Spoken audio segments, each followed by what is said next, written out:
good morning, good morning, amazing. Leonard, it's so good to see you. We have a lot to cover today, but yesterday at the end of stream, I said, we will be covering what's going on in Massachusetts unless something pops off. And then last night, something in Utah popped off. And I was like, all right, well, things are popping off in Utah. So today we're going to fly to Utah. However, we might also make a quick trip to Idaho. Since we're already in Utah, it feels like Idaho's close enough, and we have a few little things to peek in on over there. So if you will indulge me, we might do a stop in Utah, then a stop in Idaho, and then tomorrow back to Massachusetts. So I hope you all enjoyed your layover in Massachusetts. We're going to be racking up the miles from Massachusetts to Utah and then to Idaho. And then tomorrow, I anticipate we'll be back in Massachusetts. That's the goal. But again, we never know what might pop off, and we're just gonna figure it out. So today we are going to be talking about the district attorney's declination of charges, declining to file charges on Taylor Frankie Paul. The news came out at the end of the day for me yesterday, Central Time, but again, EDB time, like time is a construct, so it just is. But when I saw the news, I also saw that I started getting quite a lot of questions. And so even though there's hey, this is just what happened, there's still a lot of questions about why that happens, what that means, what happens now, what is not said. I have the actual release from the district attorney's office so that we don't have to go grab it just from media. We will go also look at some of the media reports, but there's a lot of questions about how does this happen? What does this mean? And I figured that since I have worked as a filing deputy where I'm making those decisions about filing charges, not filing charges, it might help to go through what that decision-making process looks like, what it means, and then answer your questions, because there really were a lot of questions about this. So that's what we're going to do today. Then remember, I'll do a road so far for those of you that are like, what is this case? Don't worry, we'll do a quick road so far. This case is back in court. Well, the restraining orders are back in court at the end of April. So we will also be in court at the end of April. And this is going to change things substantially for those restraining order hearings.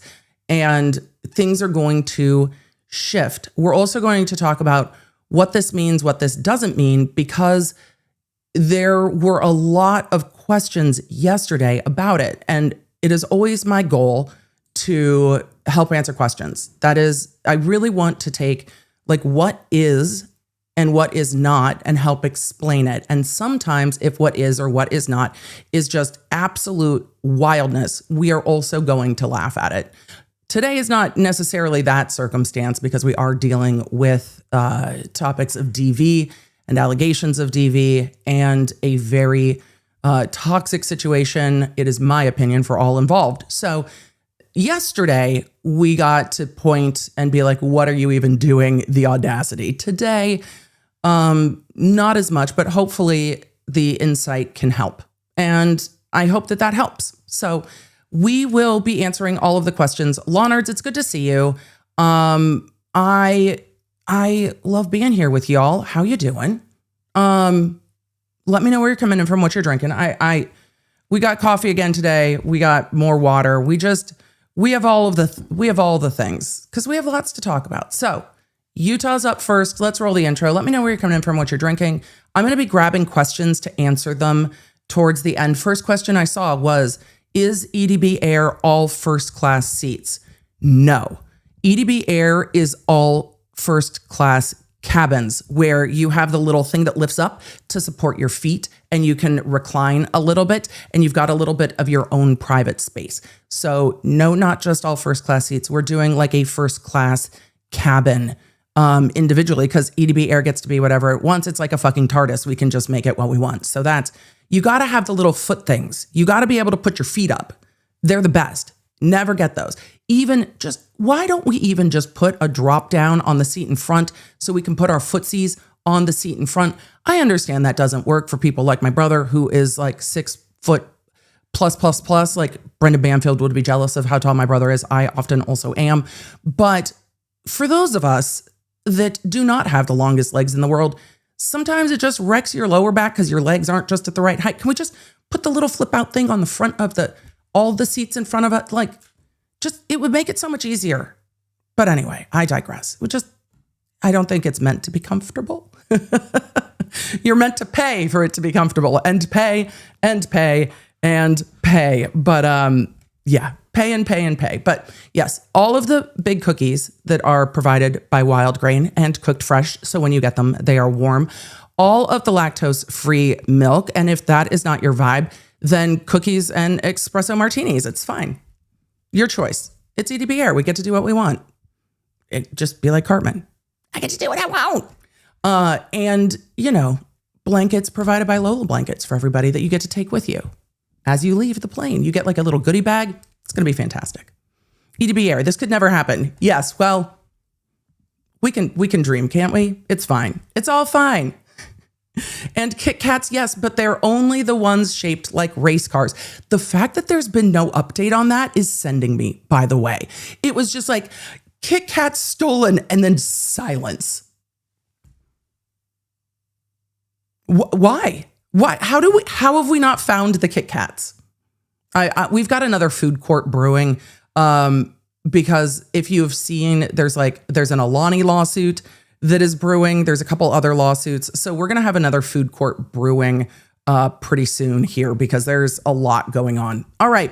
We're going to roll the intro. Then we're going to do a road so far. Then we're going to fly to Utah. Then we're going to get into everything that happened yesterday. And well, then we're going to go to Idaho just real quick. We're going to do all those things. You ready? All right. Let's roll, Law Nerds. Good to see you. Should we change the earrings? I think maybe we change the earrings while we roll the intro. I was just like bopping along in my everyday vibes. Maybe we do that. All right, let's go. That's not the sound in the right place. I changed it and everything. It just didn't stick. I moved it. What are we doing? There we go. All right, well, hopefully this will sound better. Hey there, I'm lawyer and legal analyst Emily D. Baker, and this is your go-to destination for live court coverage. I break down the law, the strategy. I don't know. It just stopped. We're going to try it again today. Okay, well, we're going to take off one more time, I guess.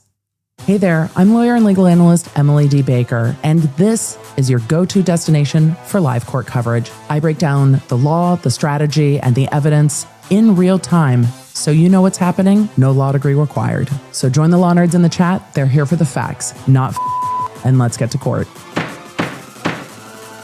I know. We got almost one. I don't know, man. I don't know. What's with today? Well, look here. We're going to just vibe. It's going to be fine. It's going to be fine. We'll fix it in post. Chat, we never actually fix it in post. We do. We fix it for the case briefs, but we let the streams be the streams. Why? Because look, we're not going to pretend everything goes smoothly. Like we're not out here to fake it in that way. We're just like, some days are like that. Have you ever had that day at work? Like I have that day at work all the time. Still, I used to have that day that day at work all the time at the DA's office. I had that day at work on occasion when I worked at Sports Chalet. It is. I think it's rude that so many on social media pretend that it's not. But again, life is life. We stream because streaming is dynamic. Life is dynamic. And it is all the time. It is all the time, but we're not here to fake it. We're too old to fake it. There's a point where you're just like, nah, I'm not faking it anymore. I don't have time. We had to fake it enough, especially for those of you that are neurospicy in your own ways. We spend a lot of our lives trying to fake it to like not get in trouble. Like it's not even to just fit in. It's to just not get yelled at. It's to just not get in trouble. And so we spend a lot of time trying to just not get in trouble. And then we get to an age where we're like, fuck it, I'm too tired. I'm too tired. I'm not, whatever. It is what it is. We're just here. And then we try to create our own spaces where we can just be ourselves, and it works so much better. But we spend a lot of energy trying to just not get in trouble. But it is what it is. So for those of you that are like, I'm ready for a road so far, let's do a road so far on the Taylor Frankie Paul, Dakota Mortensen of it all. We covered this hearing, and for a lot of you, I think it was probably your first time in like a family law hearing. It's been a minute for me too. And then when the lawyers started being like all wild, I was like, oh, what are we stop it. Like immediately stop it. And it's funny because there's times when people who don't watch the channel regularly are like, oh my God, why is she so mad about this person's side of the story or that person's side of the story? It's never that. It's always the lawyers. That's not true. Occasionally with Banfield, I was like, girl, please. But it's always the lawyers. If the lawyers are the one talking, it is the lawyers who are catching the shade from me. And it confuses me when people conflate it. Y'all don't, because you're here all the time. But when people conflate it and are like, oh my God, you don't, well, that person's not the one talking. It's always the lawyers. Like, why are the lawyers doing this? And why is the lawyer doing that? But when Boone testified, when Banfield testified, there are those moments when people testify and you're like, oh, okay, sure. But it's the lawyers. Like, what are we doing? And my impression of the lawyers doesn't necessarily change my impression of the case because nuance exists, but it does for jurors. And I think a lot of lawyers forget that. However, when we're talking about the context of this case and family law, they are playing to the judge. But I got the sense in that hearing, let me know about you. I got the sense in that hearing that the lawyers were in part speaking to the judge, but also in part speaking to the media. It was part court, part PR. And legal doesn't work well if you are a high profile individual.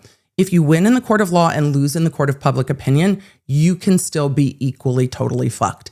And we see these dual legal plus PR battles playing out. I find that they're a bit more obvious than they used to be, but we're watching it streaming and you can see when lawyers kind of switch mode from like, this is information the court needs versus this is information I'm going to say in court that the public needs.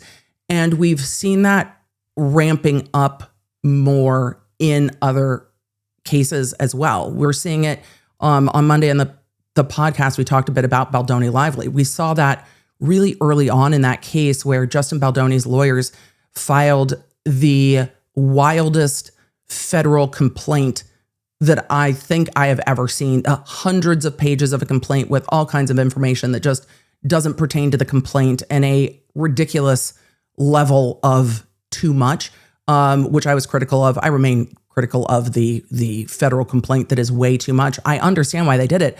I think it worked very well for them. And I think that they got the impact that they wanted. I mean, the lawyers also did get sanctioned by the court for it and for filing charges that had no basis. But potato. I don't think they cared that their sanction from the court was to admonish them that they had filed things that were frivolous. I think that their point was that the public pick it up and run with it.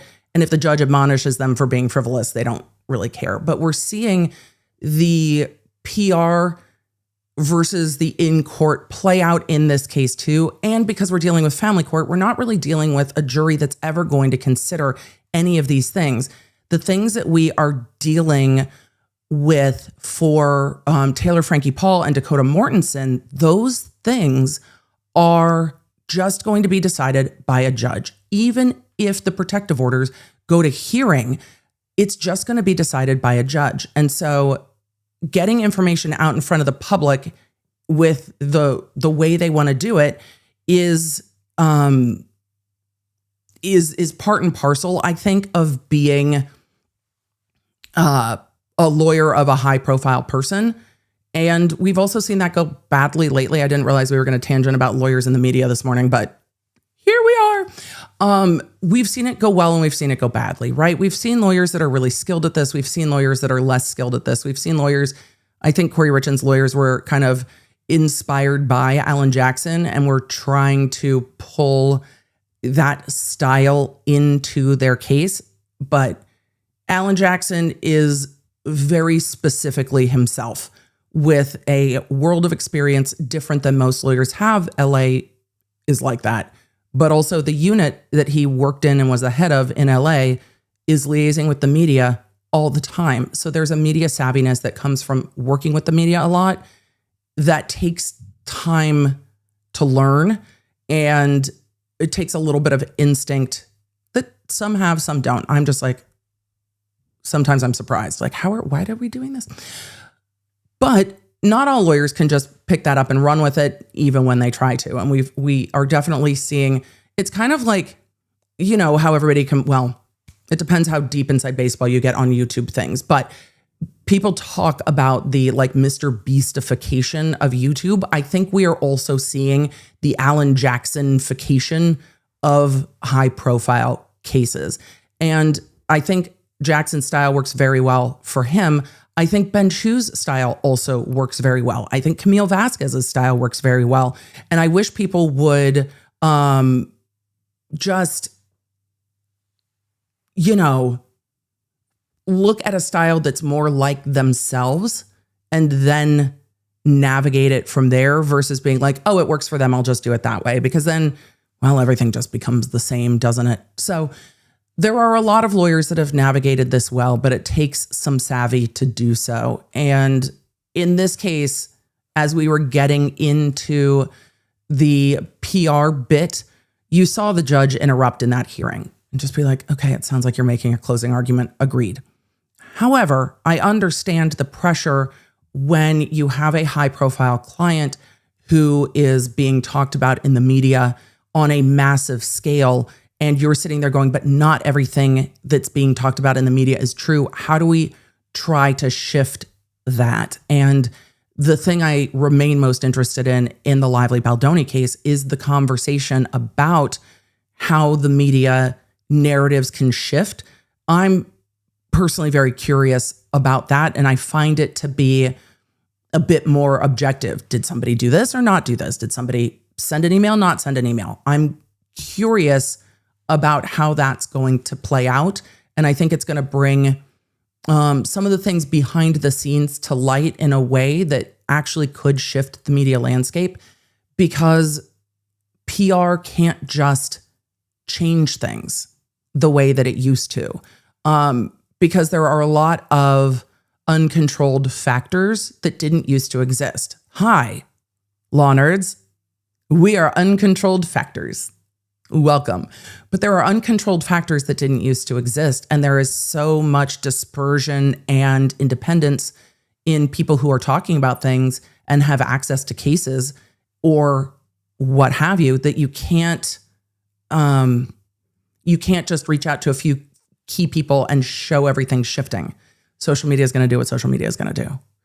There's room for input, but you can't always change a narrative. Now, in the Taylor Frankie Paul case, I think we saw things shift very quickly, and there are two parts of everything going on to look at from afar. First of all, there is the very real human side of all of this that is between Taylor Frankie Paul and Dakota Mortensen. They have a mutual child together who I believe is 2 years old, is what the Guardian ad litem said. Taylor Frankie Paul was, I don't even know what's going on with Secret Lives of Mormon Wives, built a following on TikTok with a group of women she created videos with called Mom Talk. I think she coined the phrase, and I get it, because you're moms and you do TikToks. So like a book talk or whatever, you're going to have mom talk. I feel her on that. I felt the same way about LawTube. It's like BookTube and BeautyTube, you know, commentary tube. Like it has to be LawTube. I don't care. That is what it is going to be known. And it still is. I'm sure there's many that know the phrase LawTube and don't know where that started. Me, because I was being sassy. But it's the same way. You just start with, you know, mom talk. And so with mom talk, they were gaining traction, it seems, on TikTok before, women getting together that were in different, different stages of their connection to the Mormon church, in addition to all living in Utah, with, young families. Some of them are always pregnant at the time, it seems, but all of the things that people were just like, ooh, that's interesting. I want to know more about that. And so they were making TikToks together like a content house, and people are drawn to that. I mean, there were days on YouTube way back in the day when you were watching people who were vlogging before everyone, I think, got a bit too big for their britches and really self-important and toxic. But there were times where you would watch content creators that organically seemed like they were friends and vlogging and interacting with each other. And it was fascinating. And you watch the one and you watch the other and you watch the other. It felt like social media was carving out a space for like old school reality TV where the relationships felt more authentic. Not all of them were, but I think that's why it was so captivating. Also started growing during 2020 when people were just like, what else is going on in the world? I'm on my phone a lot. So there was a fascination with Mom Talk, and then the swinging scandal hit. I don't even remember what predated it, but it seemed like people were starting to talk about it. And Taylor Frankie Paul was like, well, if you're going to talk about it, we're going to talk all the way the fuck about it, and blew it all up. Just was like, no, if you're going to be talking about me, I'm going to tell everyone about everything. I'm going to literally get on a live stream and mention it all. And then everything just exploded. And media attention on the like Mormon swinging scandal exploded because, well, it's got a title that makes you go, what are you talking about? Right. So as that exploded, everyone decided that this was the moment to tap in for a reality TV show for Secret Lives of Mormon Wives and take this group of TikTokers together and be like, hey, cameras up, let's go. And the way that they are filming this show is more like Fast and Furious than I think we've ever seen in reality TV, but I am not a reality TV expert. I am a reality TV observer. And so they are filming like season 1, and then there was a domestic violence incident between Taylor Frankie Paul and the dude she has started dating, now her baby daddy, Dakota Mortensen. She was still reeling from the swinging scandal and the divorce of her husband and the father of her other 2 children. And there's this massive incident, cameras go down, and then pick up months later, 5, 6, 7, 8. I don't remember how many months later. Cameras pick up months later. She's pregnant with Dakota's child. They use footage of the body cam in episode 1 of Secret Lives of Mormon Wives and are like, oh shit. It's like when people are unpredictable and have some toxic behavior and things explode, that when you have cameras on them, that's going to continue to play out. Yeah, it's exactly like that. And so then she and Dakota continued filming and going through all of the fallout from Taylor Frankie Paul going live about the fact that she and her friend group were all hooking up with each other. And then the other women and how the ripples of that impacted them as well. Then they get to the end of season 1. They get into the reunion. While the reunion's going, they're filming season 2. And same. They're filming season 2. It seems like there's basically no breaks. And they keep filming and filming and filming and filming. So one reunion is going on. They're now filming the next season. And it is almost as if cameras are up all the time. In other reality TV, that's not the case. There are cameras up for a season, and then they go down. And then people are back to their lives, and then cameras pick up, and you all try to fill in the gaps of who said what on whose podcast, which also is getting exhausting for me to try to keep up on. But you said this on this podcast, and they said this on this podcast. It's like, how much extra reading is there? It's like I can't even follow the lore anymore because there's so many side quests. I don't even know. But this seemed to be an almost constant filming, which I think might be also a factor here. That is a context, not an excuse. There is no excuse for all of this behavior. But context in all of this behavior is that we are dealing with what seems to be a pretty brutal filming schedule. We are dealing with a toxic relationship with Taylor and Dakota, and they keep filming together. And keep filming together and keep filming together and keep filming together. And production keeps bringing him in and plopping him down in front of her. And then he pushes her buttons and she loses her mind. And then it all just keeps cycling. This is a very difficult cycle to watch play out between the two of them, especially if you've ever experienced cycles like that in your own life. I can imagine being like, click, I am out. I'm out. So in that context, we get into season 4. They are apparently, or were filming season 5. I have no idea what's going to happen with season 5, but they get into season 4. Taylor and Dakota are broken up. As much as they're broken up, they are broken up, but they are still just fighting with each other, sleeping together, co-parenting,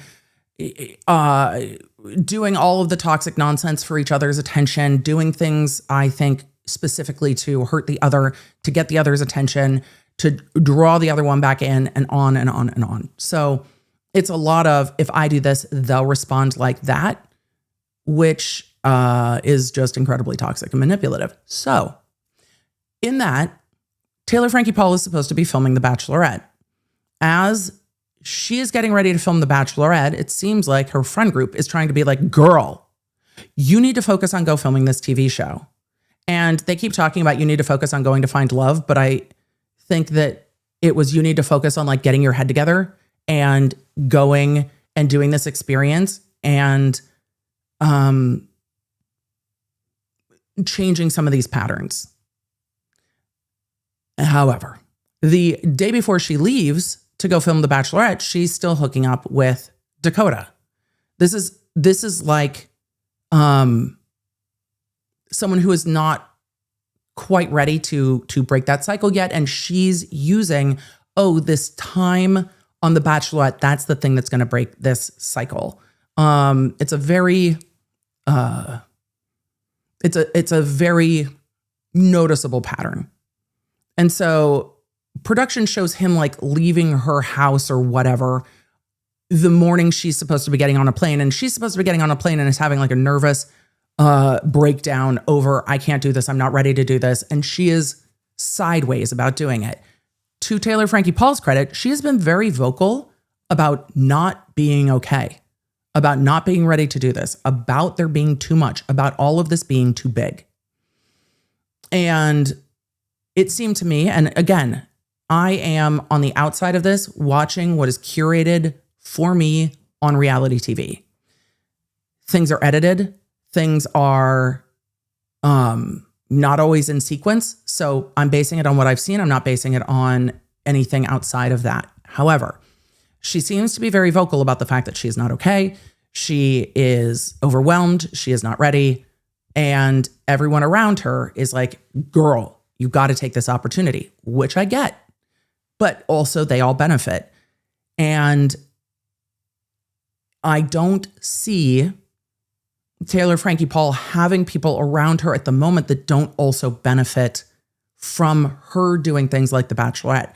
Because as one person from a franchise has opportunities to kind of break containment of like TikTok and Hulu, you are now starting to break containment onto ABC on a mainstream franchise, which will also raise everyone else. Like, a rising tide lifts all boats.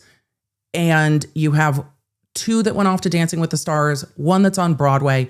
And so I can understand that the other women on the cast are like, this is good for you. This is also good for us. This is good for all of us. You need this opportunity. And I think they genuinely also thought this was the best way for her. I mean, maybe some more than others, you let me know.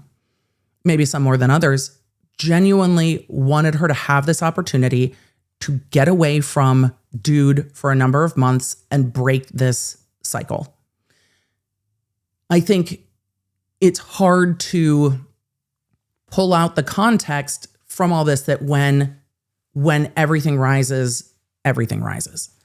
And it's tough that filming together was a huge part of this. Why does that matter so much to you, EDB? Well, during the incident that stopped filming. Dakota made a police report. Police were called by a neighbor, and Dakota made a report. Taylor Frankie Paul was prosecuted for a felony, well, numerous felonies. I did a podcast about this. I broke it down then. She took a plea in abeyance, which is like a diversion type program, depending on your jurisdiction. But she pled to the felony. You've got a bunch of stuff you have to do. When you do that stuff, your felony then gets reduced. You don't have a felony on your record. It gets reduced down when you successfully complete your abeyance period or probation period. So she was prosecuted for a felony. The other charges were dropped, including the danger caused to the child that was there when that incident happened. Running up to Taylor Frankie Paul going to the Bachelorette, there were stories leaking almost daily to the media that were ramping up about her. The internet has a lot of opinions about that. I just observe what happens. Stories were ramping up in TMZ and elsewhere about her and past behavior running up to the Bachelorette. And then the video comes out. The video is from the incident that she is on probation for. It got to TMZ on March 19th, just days before the Bachelorette airs. Also the day of Taylor Frankie Paul and Dakota Mortenson's mutual child. It is my opinion that he gave that video or sold that video to TMZ to release. That video comes out, Bachelorette gets pulled, everything spirals. And then everything, this becomes now the kind of story that people that don't follow this stuff on social media and are like, who are they, are now hearing about this story. People who don't watch The Bachelor and Bachelorette, non-Bachelor, this is now broken containment into just the general population of people who don't even pay attention to this kind of stuff because the story was so big. Then we start hearing that there was an incident in February that police were investigating. And that is really where we picked up at the hearing that we all watched together in family court, talking about whether or not Taylor Frankie Paul would have any visitation with her 2-year-old. When Dakota Mortenson went to court, and you could do this online too, but when Dakota Mortenson filled out the temporary protective order, and please understand, I will call them a protective order and restraining order interchangeably. In Utah, I think there are some variations about whether that is connected to a criminal case or not. These are all non-criminal case protective orders.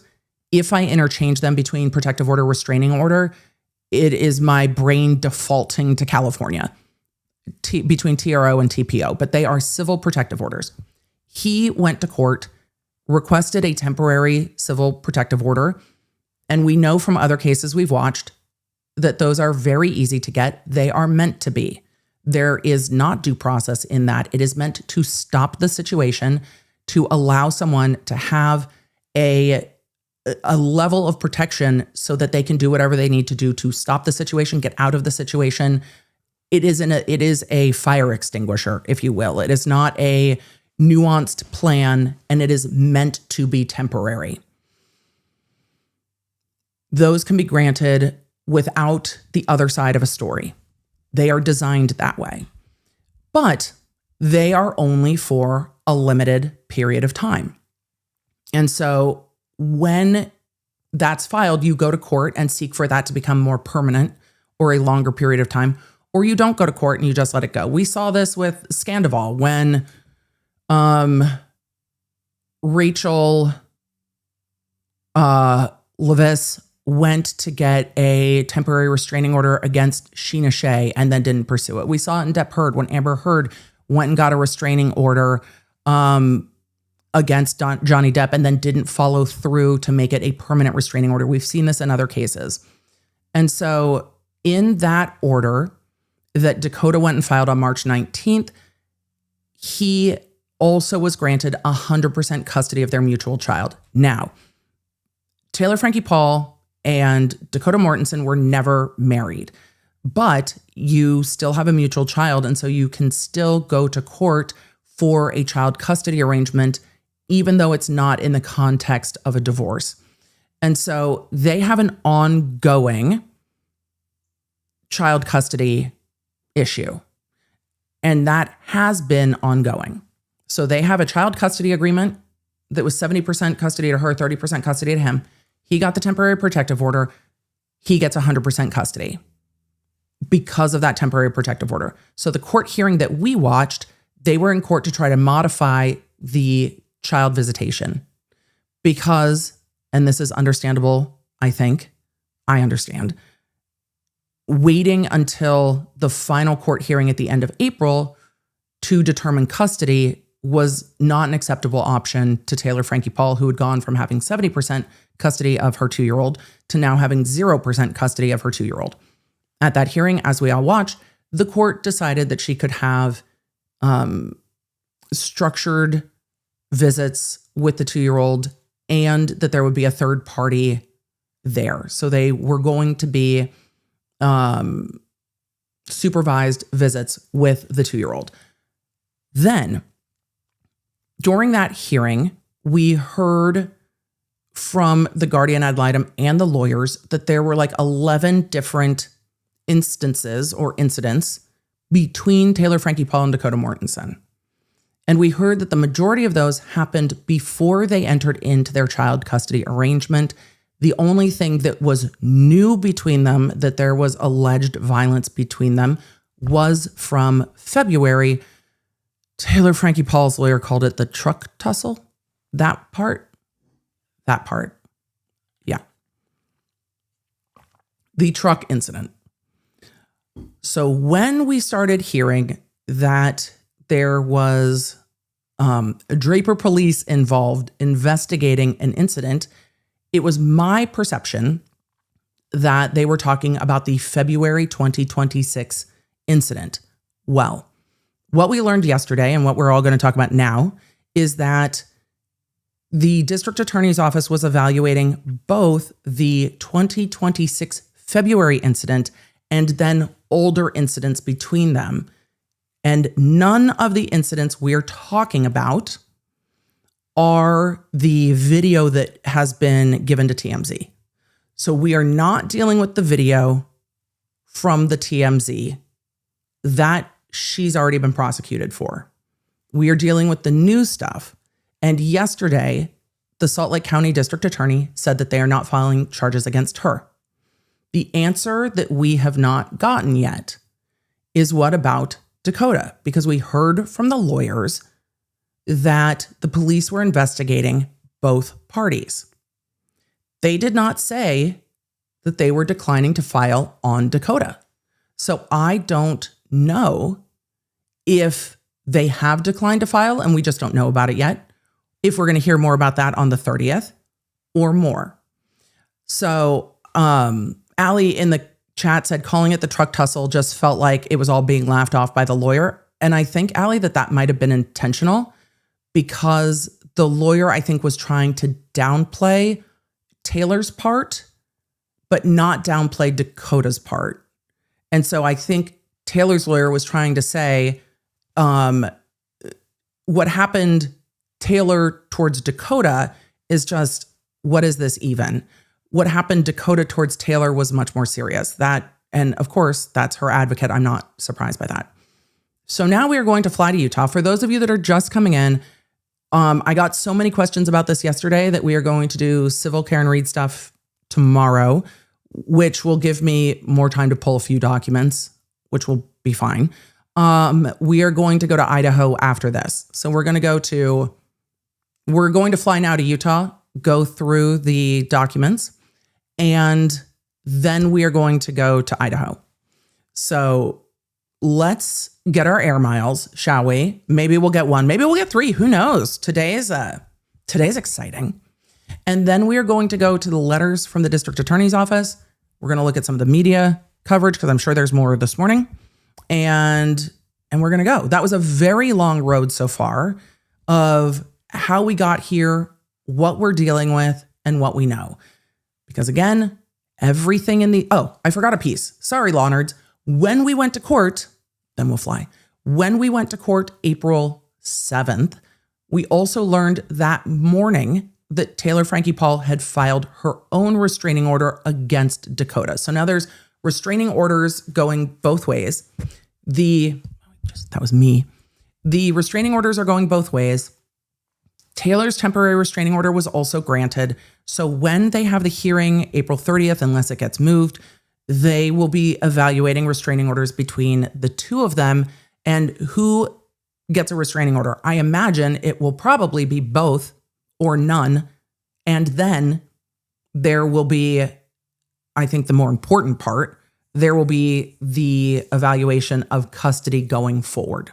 That's what I think we're going to see happen on the 30th if it goes forward that day. Taylor Frankie Paul's attorney also submitted like a binder of evidence. Everything in these cases is essentially sealed.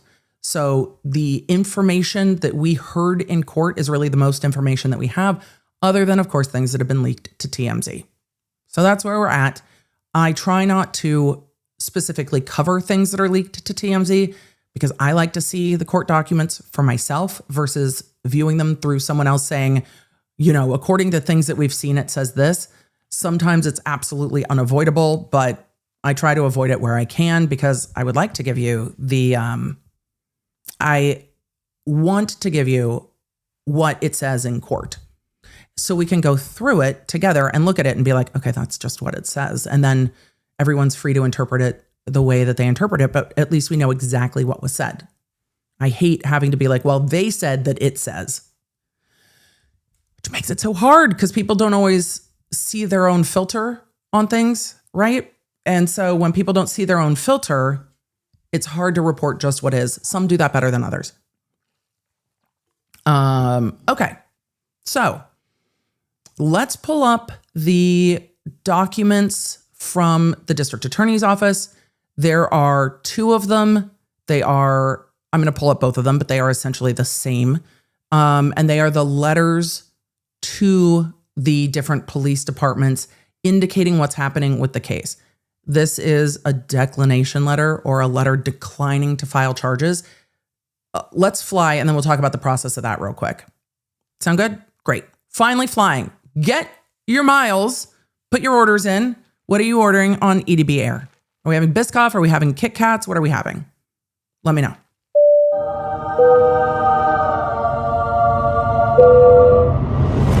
Don't forget to tip your mods as they are coming through the aisle. I'm teasing about the tipping. We're good. Don't forget to thank your mods. How about that? Don't forget to thank your mods as they're coming through the aisles with your snacks. The mods are like, wait, we're now the flight crew? Apparently. The brain just decided it. The mods are like, don't worry, we've got you. Look, they've got you. The mods are going to point you to the exits. If you troll the chat, not a worry today. I can imagine that the mods are going to be like, oh yes, oh no, we have pulled the inflatable slide and just helped people find the inflatable slide. It's just like, whoop, we've shown you directly to the exit. Thank you so much. They've been shown to the exit. Everyone else has been seated comfortably. So thank you, mods, for making sure everyone's either seated comfortably or shown to the exits. Oh, does the safety demonstration. Exactly. The safety demonstration on EDB Air is like, hey, so differences of opinions are fine. Name calling is not. Exactly. We have a different kind of onboard messaging. All right, let's take a look at, did I save this as an image? That's going to make it harder. Hold on. Let's do it this way. And we will look. Emily messes with technology because this is not a PDF because I screenshotted it. Oh, bad, Emily. We're going to have to move the tech. Look, this is becoming its own feature. It's just becoming its own feature of the Emily show here. It just is.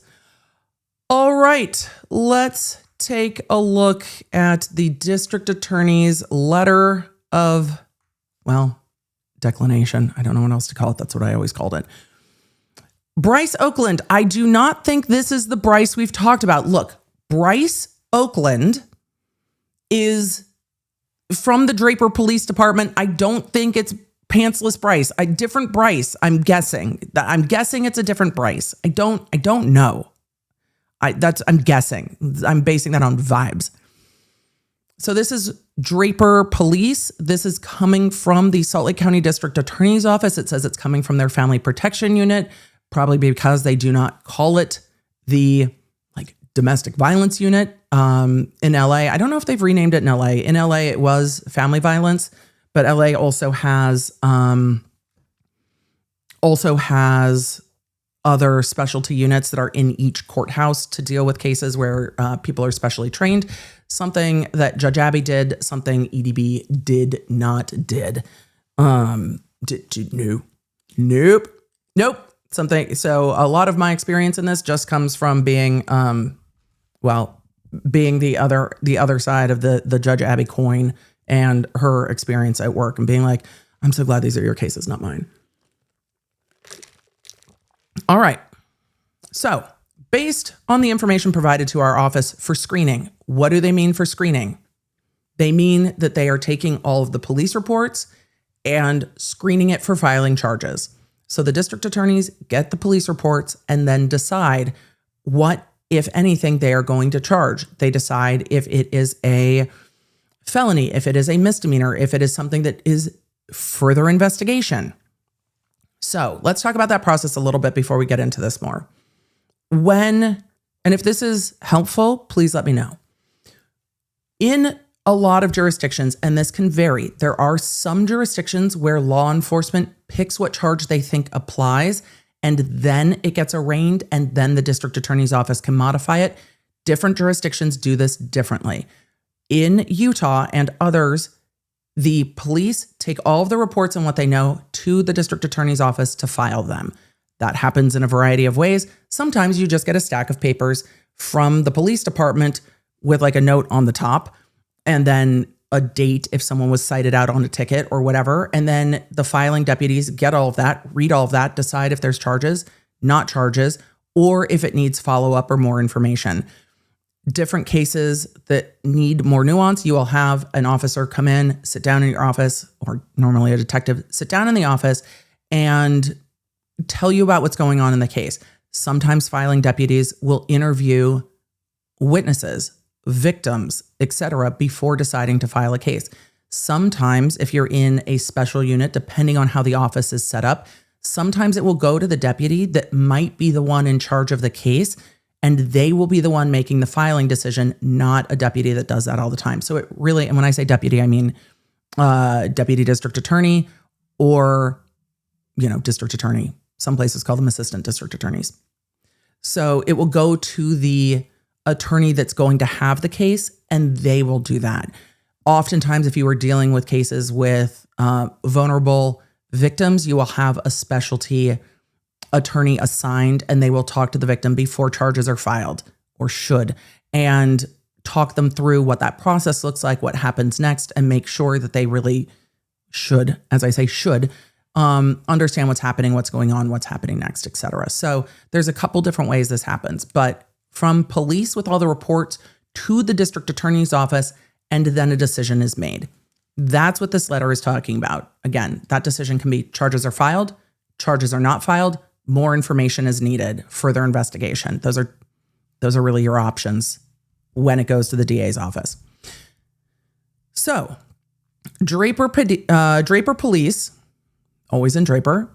We've heard much about Draper, but Draper Police gets this letter from the district attorney's office, and the district attorney's office also let the public know that based on the information provided to our office for screening for charges, we are unable to proceed with the prosecution of Taylor Frankie Paul at this time for the following reasons. It is my understanding from what was said in court that the prosecution was evaluating charges against both Taylor and Dakota. This does not say Dakota. This only says Taylor. It might be that that wasn't announced. It might be that they haven't made that decision yet. We do not know. So I am not making any assumptions or guesses about whether or not they will file charges on Dakota. I don't know. But they don't say that here. The following reasons, evidentiary issue. They don't have enough reason. They don't have enough evidence to follow through. Let's see what they say.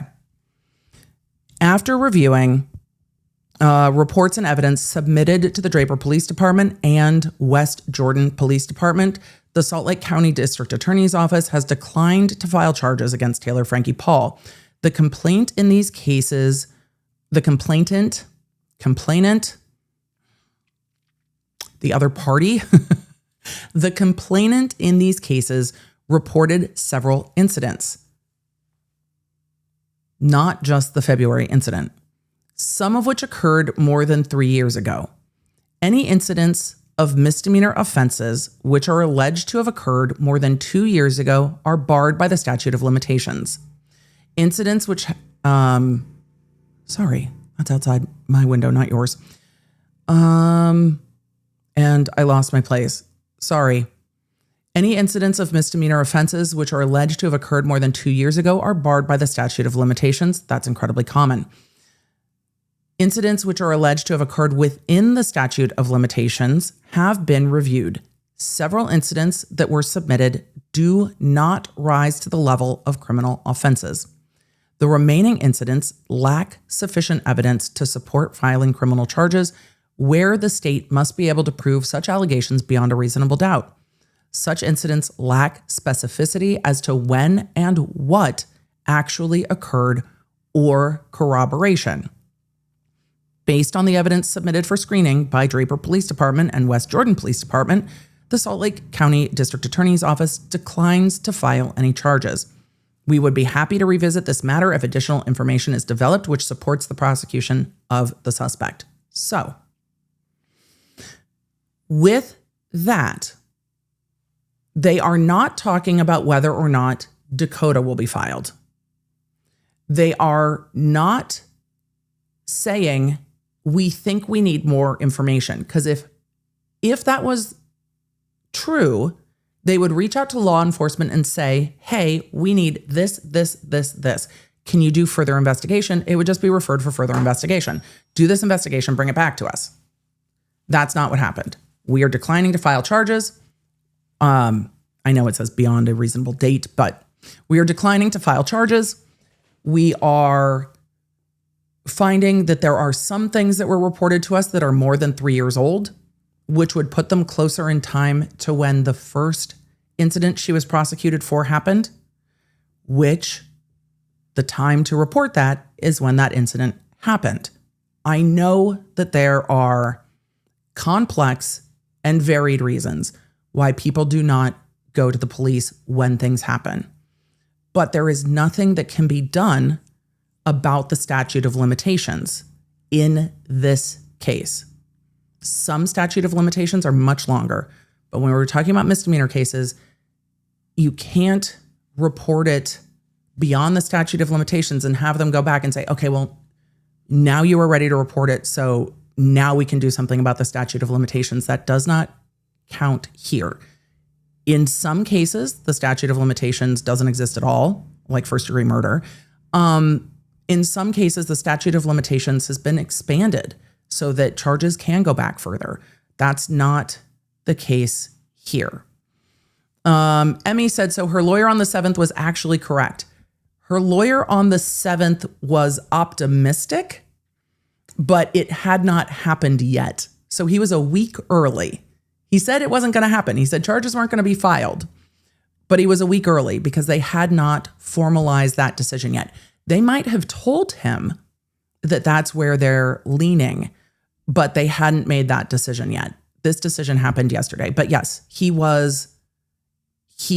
think he was optimistically early, but he was correct. And he said part of the problem was that they were waiting for formal letters. These will go to the court. These letters will go to the court. So he might have been told that by the filing DA that we don't think we're filing charges. But until this letter is formalized and until it's written down, it's not a done deal just yet. So this will go to the court. What's interesting is that this does not address the probation violation. However, some of the media articles do. So we're going to take a look at the media articles. Let me just pull up for thoroughness the letter that went to the other police department, because the DA's office reached out to both investigating departments because this was dealing with not just the incident from February 2026, which was interesting to learn that this seemed to be the case where, and this is, of course, my speculation. This is the letter to the West Jordan Police Department. Same. This is my speculation, but my speculation is that when the February incident was reported, I'd be very interested what that reporting date was and how close in time it was to March 19th. But when the February incident was reported, law enforcement probably said, is there anything else? And the answer was, yeah, there is. And the other stuff was also relayed to law enforcement. So we don't know if the intention was prosecute her for all of this, or let me explain to you the history of all of this. And when the district attorneys look at that, they go, is there a crime? Is there a crime? Is there a crime? And this is context for also what happened in February. But not enough evidence to prosecute Taylor Frankie Paul, not enough information, not any corroboration, and some of the things discussed are outside the statute of limitations. Let's go to some of the media reporting on this, because in that media reporting, they do talk about the fact that the district attorney's office is not pursuing the order to show cause. And let's see where that language is coming from. We're going to go first to people.com. Emily, why always People? Because I trust their lawyers. The lawyers at People are the lawyers that are going to say no first, and then they're going to say no again, and then they're going to say no one more time before they let you publish anything. So why People? Because I trust the lawyers at People. Above and beyond the fact that I find that generally they are pretty straightforward in this type of reporting. And when they're doing just a puff piece on somebody, you can tell. It's just easy to tell that it's, well, puff. So let's take a look at this article from yesterday. I think this is the one. So that was strange. All right, we're back. Hopefully I didn't get disconnected from y'all, but that was weird. So we're back. So hopefully I didn't get disconnected, but I might have. All right. Let's see. This is Taylor Frankie Paul won't face charges over alleged domestic violence incident with ex Dakota Mortensen. So I know that was weird. It like buffered. It was odd. Agreed. And all of my stuff froze on this end too. It's not you, because my stuff froze as well. So probably me. All right.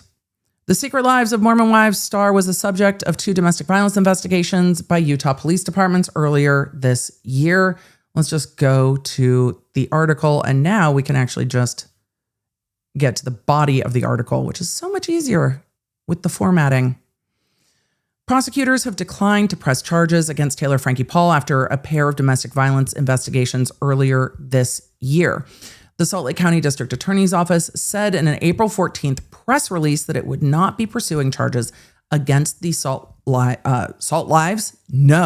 Secret Lives of Mormon Wives star, 31 years old. According to the release, the cases were reviewed by multiple attorneys because of the high profile of the defendant. Interesting. So the press release, again, separate and apart from the letters that we saw. Just put out a written press release. It would be so much easier. It would be so much easier. It would be so much easier. All right. Let's see. The multiple attorneys reviewed it because of the high profile of the defendant. In February, 2 Utah police departments opened separate domestic violence investigations into alleged altercations. I should probably just call them altercations instead of incidents, because incidents keeps getting harder to say the more I say it. Between Paul and her ex-boyfriend, Dakota Mortensen, 33, who share a 2-year-old son, Ever.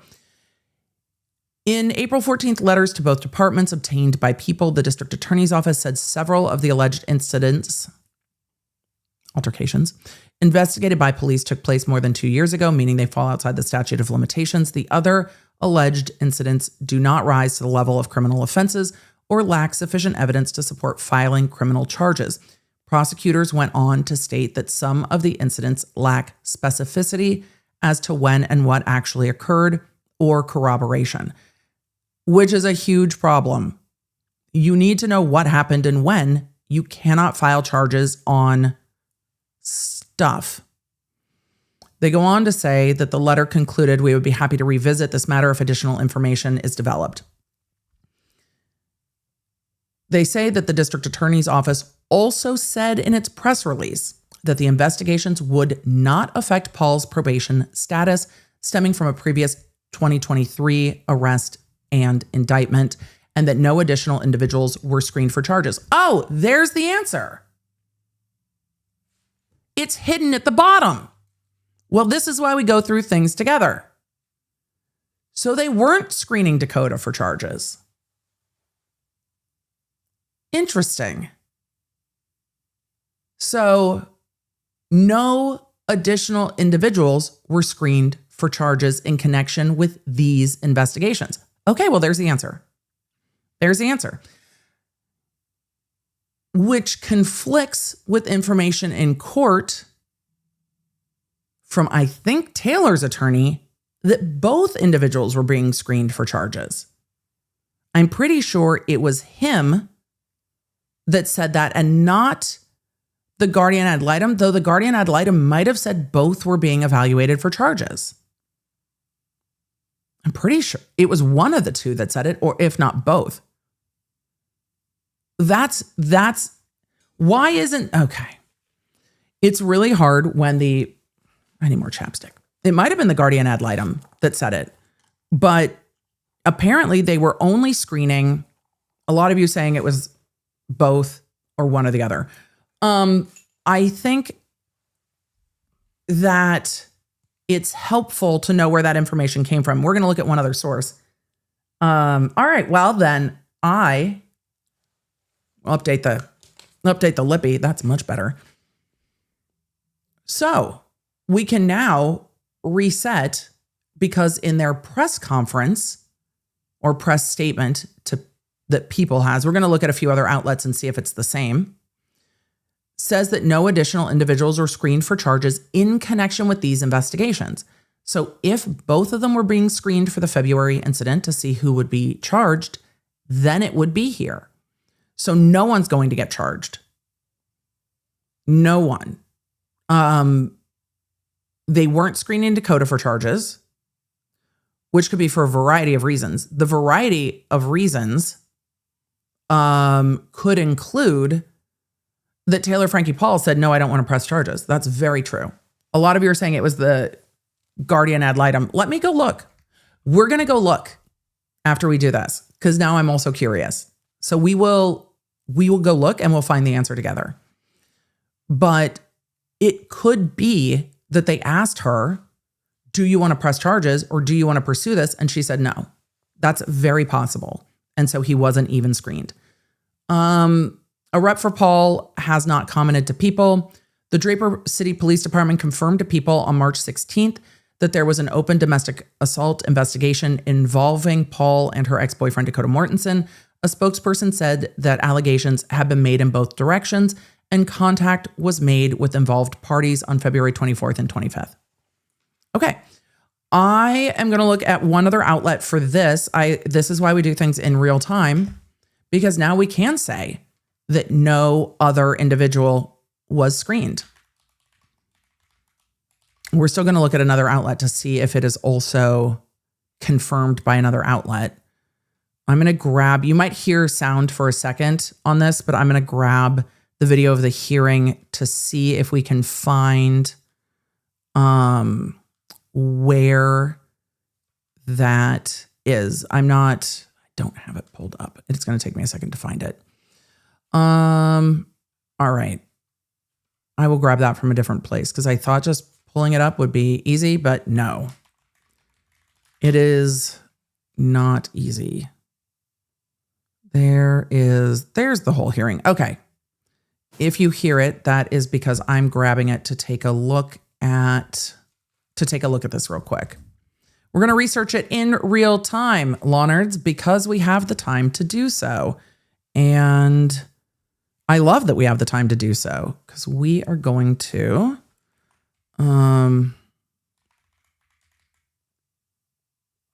let's see. I'm going to pull that up. I'm going to pull up that part of the hearing. Should we just do that? I think that's easier, right? Let's just do that. We're going to pull up the Guardian ad litem, or we're going to pull up the hearing and see what was said, because I think I've found the part of the hearing. But where are we at?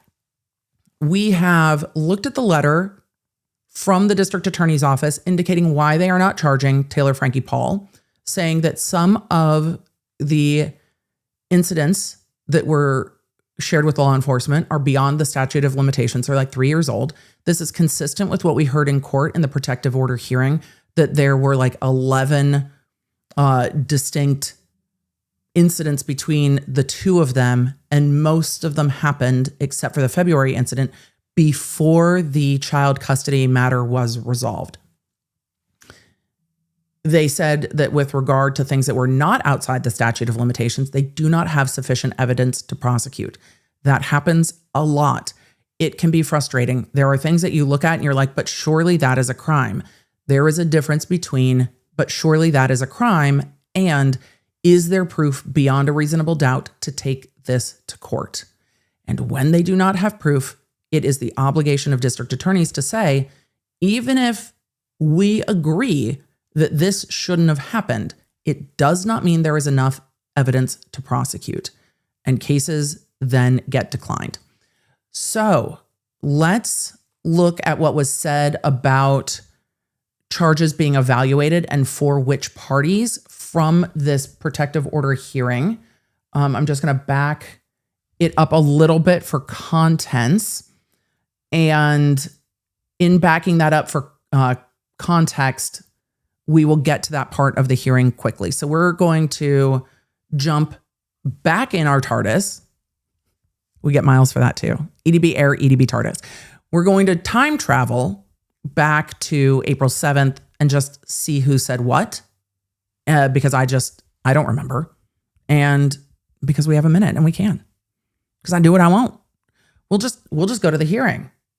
And yes, I control F'd it, and that's how I found it, which was brilliant. I love it. All right. Let's see what they say. Hopefully this is a decent volume. I'm always nervous. Thank you. I'm going to go to the Guardian ad litem next, and we'll work our way back to the petitioner. Oh, wait. That was my bad. I just totally got rid of the closed May captioning. remain seated. Hold on. Okay, so the court's going to the Guardian ad litem. Let me pull up my closed captioning again. For those of you that have asked, and for those of you that have asked and forgotten, same. I am using the built-in accessibility settings from Google Chrome for the closed captioning. Now, Google Chrome, love it, hate it, but in their accessibility settings, they have live closed captioning, and I have found that it works faster than on the video. So if you are ever watching me live and are like, Emily, I wish we had closed captioning on live, if you are watching YouTube through Google Chrome, you can turn it on in your accessibility settings so that it live transcribes, even if my video doesn't have YouTube's closed captioning on it. And then you can control where it is on the screen. So if we were in court, we can have the court closed captioning at the top, and then at the bottom, you could have the me closed captioning. So that's where it is. Hopefully that's helpful. I love it, but I just absolutely reacted to turning it off, which is just so me. So hopefully that comes back on. Do you have the microphone near you? Yeah, it's right in front of me. This is the Guardian ad litem. Before I get into my argument, So this is the Guardian ad litem talking. I would just note, we did make a grammar request to Draper Police Department. We had a response on April 1st. That response was a denial based on the records being with the district attorney's office and the case basically still being open. So the district attorney's office, from what I understand, is screening charges against both parents. Did you get any inclination? Counsel represented that he'd heard that they wouldn't be filing against either party. Well, from what I heard, that was Draper telling him. I think it's the district attorney's office that makes the decision. Okay. And as of a week ago, it sounded like they were still making a decision. All right, okay. We might know more on the 30th, right? So I think, Your Honor, in looking. So that's where we're at. I think we might know on the 30th. The guardian ad litem was speaking, and the guardian ad litem was saying, and the guardian ad litem, for those of you that didn't watch the hearing, that's not shade, just to round us back to where we were. The guardian ad litem represents the 2-year-old. So the guardian ad litem said at the hearing, I think they are evaluating charges on both. We'll do that. We'll do that just briefly one more time. This is after we heard from Taylor Frankie Paul's attorney. So we'll just back that up one more time. Backdrop of this case, Your Honor. Can I answer any questions for you? I think I've asked them all. Thank you. I want to go to the guardian ad litem next, and we'll work our way back to the petitioner. May I remain seated, Your Honor? Please. So Do you before have the I. microphone near you? Yeah, it's right in front of me. Before I get into my argument, I would just note, we did make a. So also, when he's talking about making a grandma request, that's the statute acronym for like their FOIA request. That's their public records request. Why? I don't know. If you're in Utah and you know what that acronym stands for and why it's called that, please let us know, but I don't know. Case basically still being open. So the district attorney's office, from what I understand, is screening charges against both parents. Did you get any inclination? Counsel represented that he'd heard that they wouldn't be filing against either party.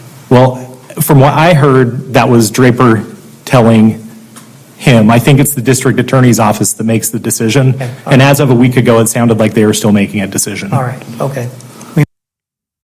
Okay, so that's where it is. I think weather is being spicy here. So if you guys are having some stream buffering, apologies. That's on, I think that's on my end.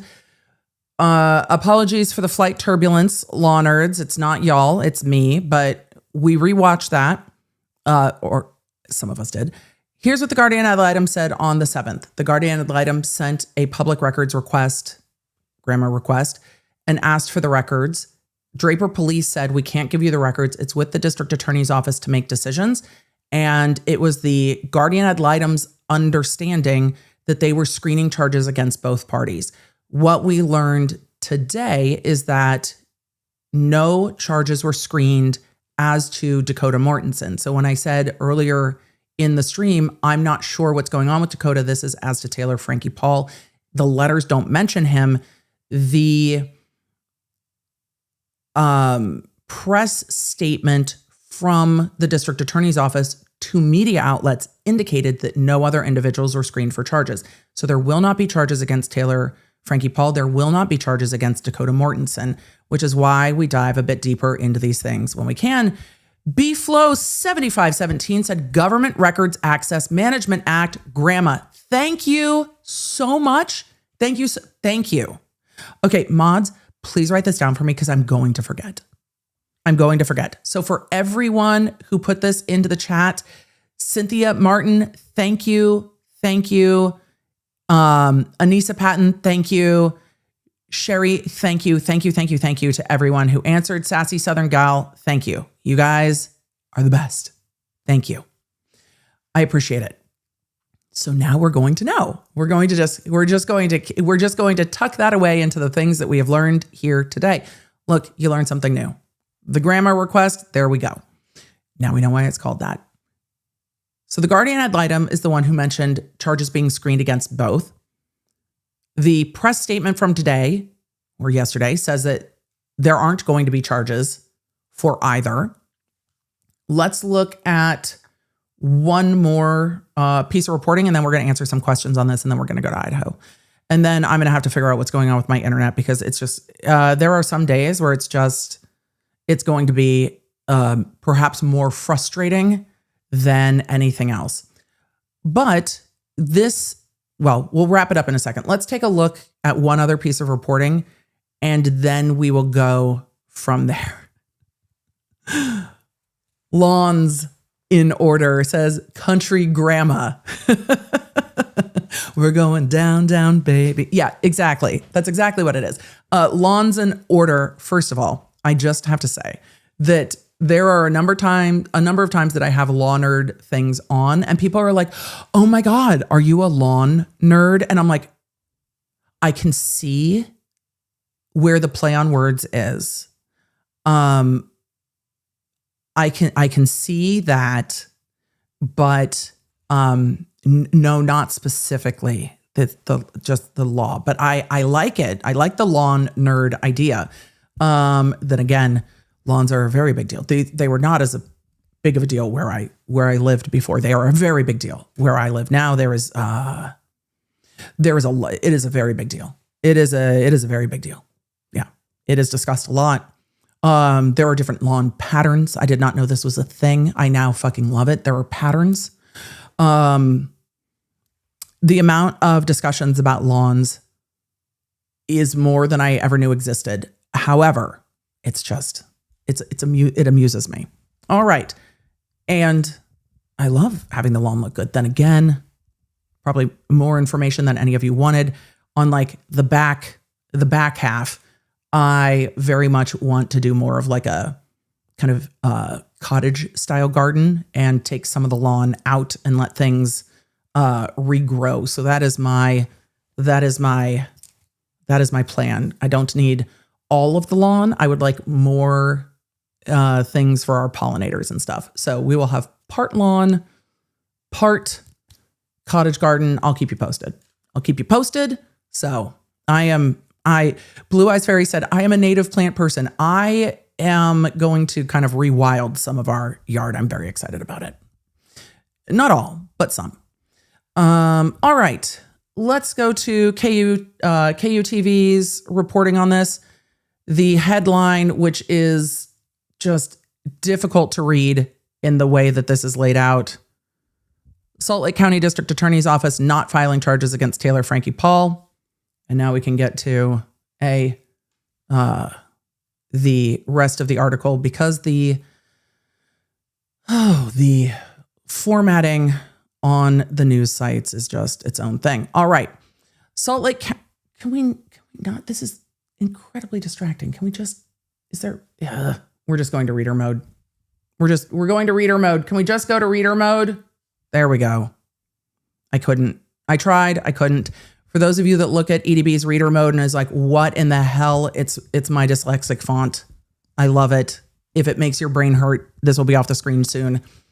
Salt Lake County District Attorney's Office not filing charges against Taylor Frankie Paul. I don't know why their dateline is out of Los Angeles. Oh, that's from the picture. Great. Zoom. Secret Lives of Mormon Wives star Taylor Frankie Paul will not be charged in connection with domestic violence involving her ex, Dakota Mortensen. The Salt Lake County District Attorney's Office made the announcement Tuesday, stating that the incidents did not rise to the level of criminal offense. Do you see the difference in the reporting? Can we just take a minute? Can we channel our inner Rick Hogue for a moment? Do you see the difference in the reporting? Do you mind if we go on this rant for a moment? Law nerds, I beg your indulgence. Is that what they said? Is that what they said? That's not what they said. That's not all of what they said. That's not all of what they said. And they did not specifically say that the incidents from February did not rise to the level of criminal offenses. They said that some instances do not rise to the level of a criminal offense, but they also said that, and this is why we go to multiple reporting sources, but they also said that there is not specificity. They also said there's a lack of corroboration.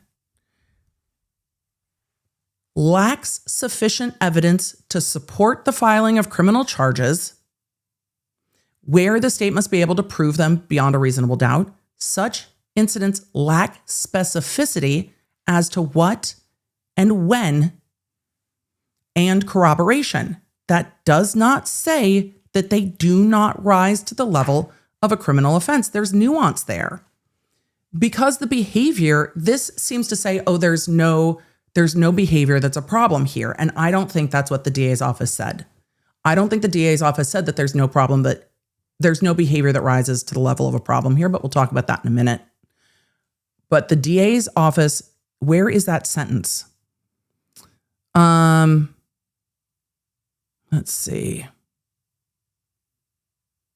several, this is the paragraph from the letter, several incidents that were submitted do not rise to the level of criminal offenses.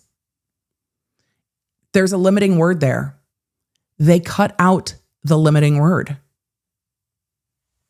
Their sentence is, the incidents did not rise to the level of criminal offenses. The district attorney's office actually said,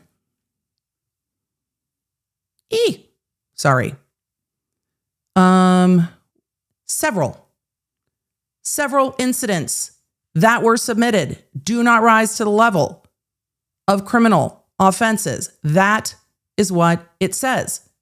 It's limited. If you cut words out, it changes the meaning. If you wonder why people have trust issues, this is why people have trust issues. This is where the trust issues come from. It changes the meaning of the thing. And then you end up, especially in a high-profile case like this, you end up with people fighting on the internet over facts that aren't facts. Because if somebody just reads KUTV and then goes to a comment section, not the law nerds, but if you go to KUTV and read this, you're going to be like, no, Taylor Frankie Paul didn't do anything wrong. These incidents don't rise to the level of a criminal offense. Because that's what the news article says. That's not true. Hippie Fluffy in the chat said, my dearest Angelica. Allie said, several is not synonymous with all. Exactly. And this is one of the problems that we are having with people trying to have discussions about basically anything, is that based on what we're reading, it's not all presented the same way. And that's not y'all's fault. You should be able to go to a news outlet. This is a news outlet. KUTV is a news outlet. It is not maybe I'm wrong, but when I look at KUTV, I'm like, oh, this is a news outlet. This is not opinion. This is not commentary. This is not, the Daily Mail. This is a news outlet. I expect that what's reporting to simply be factually based, period. But when the context is removed, it presents itself as factual, but it's not correct. This shit just pisses me off.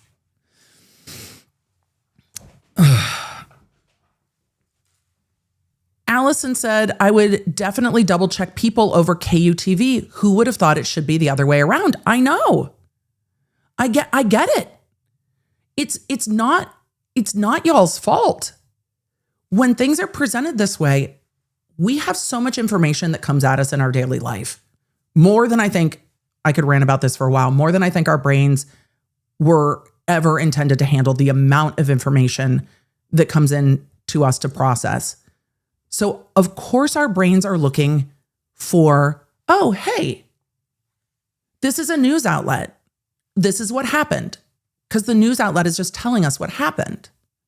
You wouldn't think that you would need to double check what a news organization is saying. And I mean, I guess a lot of us are now at the point where we're like, okay, well, I don't know if I believe anything, but this seems innocuous. It just seems like it's reporting, hey, these didn't rise to the level of a criminal offense. But it changes the way people have a conversation around this case. And then if somebody who reads this from KUTV and somebody who reads the People article we just looked at are trying to have a conversation about this, it sets up discourse and disagreement that's not necessary because both sides are like, well, I read this and I read that. And it just sets up a problem that doesn't need to happen. This shit pisses me off.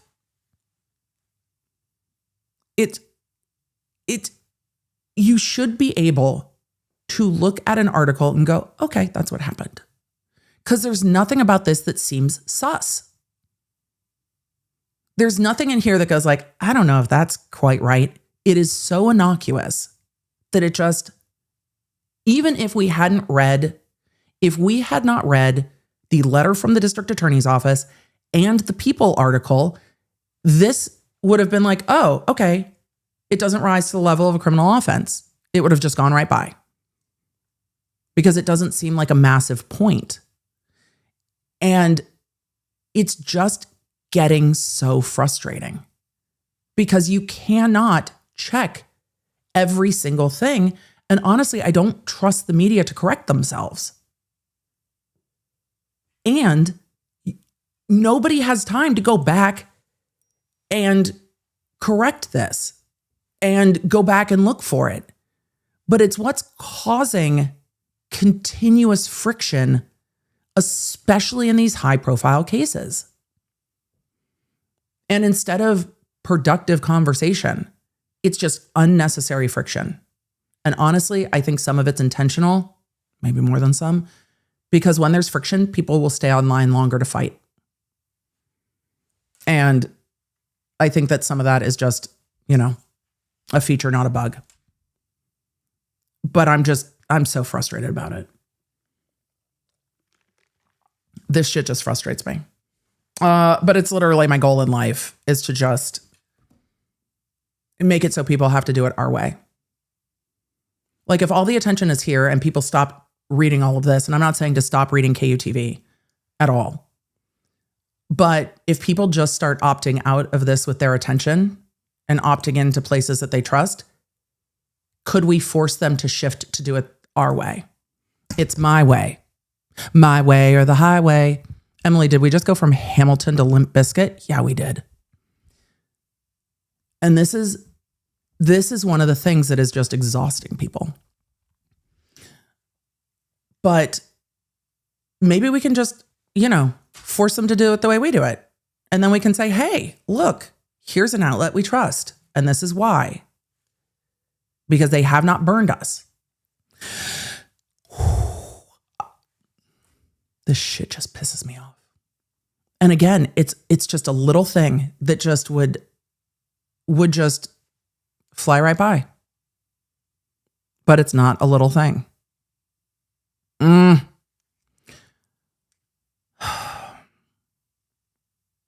All right, what else did KUTV say? Did they say anything else other than naming her children? Okay, they talked about the Bachelorette. In March, the Draper police said they were investigating an incident from February. Additionally, spokesperson for West Jordan Police Department said they were investigating incidents that allegedly happened in 2024. Quote, several incidents, it's at the end. Several incidents that were submitted do not rise to the level of criminal offenses. A lawyer in the District Attorney's Office Family Protection Unit wrote in a memo, the remaining incidents lack sufficient evidence to support filing criminal charges. Even then, that part is still edited. The DA's office said due to Paul's high profile, multiple attorneys reviewed both domestic violence cases with the parties' names omitted. Good. They kind of did a blind test, but why are we bearing this down at the end? And even then, the next sentence is still edited.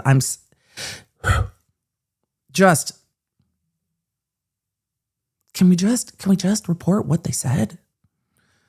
All right, I'm trying to find another news source. And again, we do this together because, well, we parse through the world and the information we have together.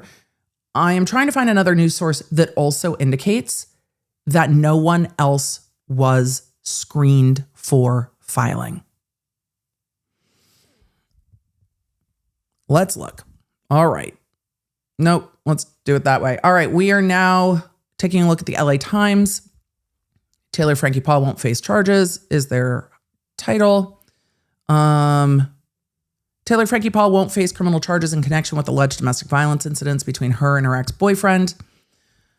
Let's see. After reviewing the reports and evidence submitted to the Draper Police Department and West Jordan Police Department, Salt Lake County District Attorney's Office has declined to file charges against Taylor Frankie Paul. The statement reads, According to the news release, Dakota Mortensen, Paul's ex and father of her youngest child, reported several domestic violence incidents, some which occurred more than 3 years ago. Let's see.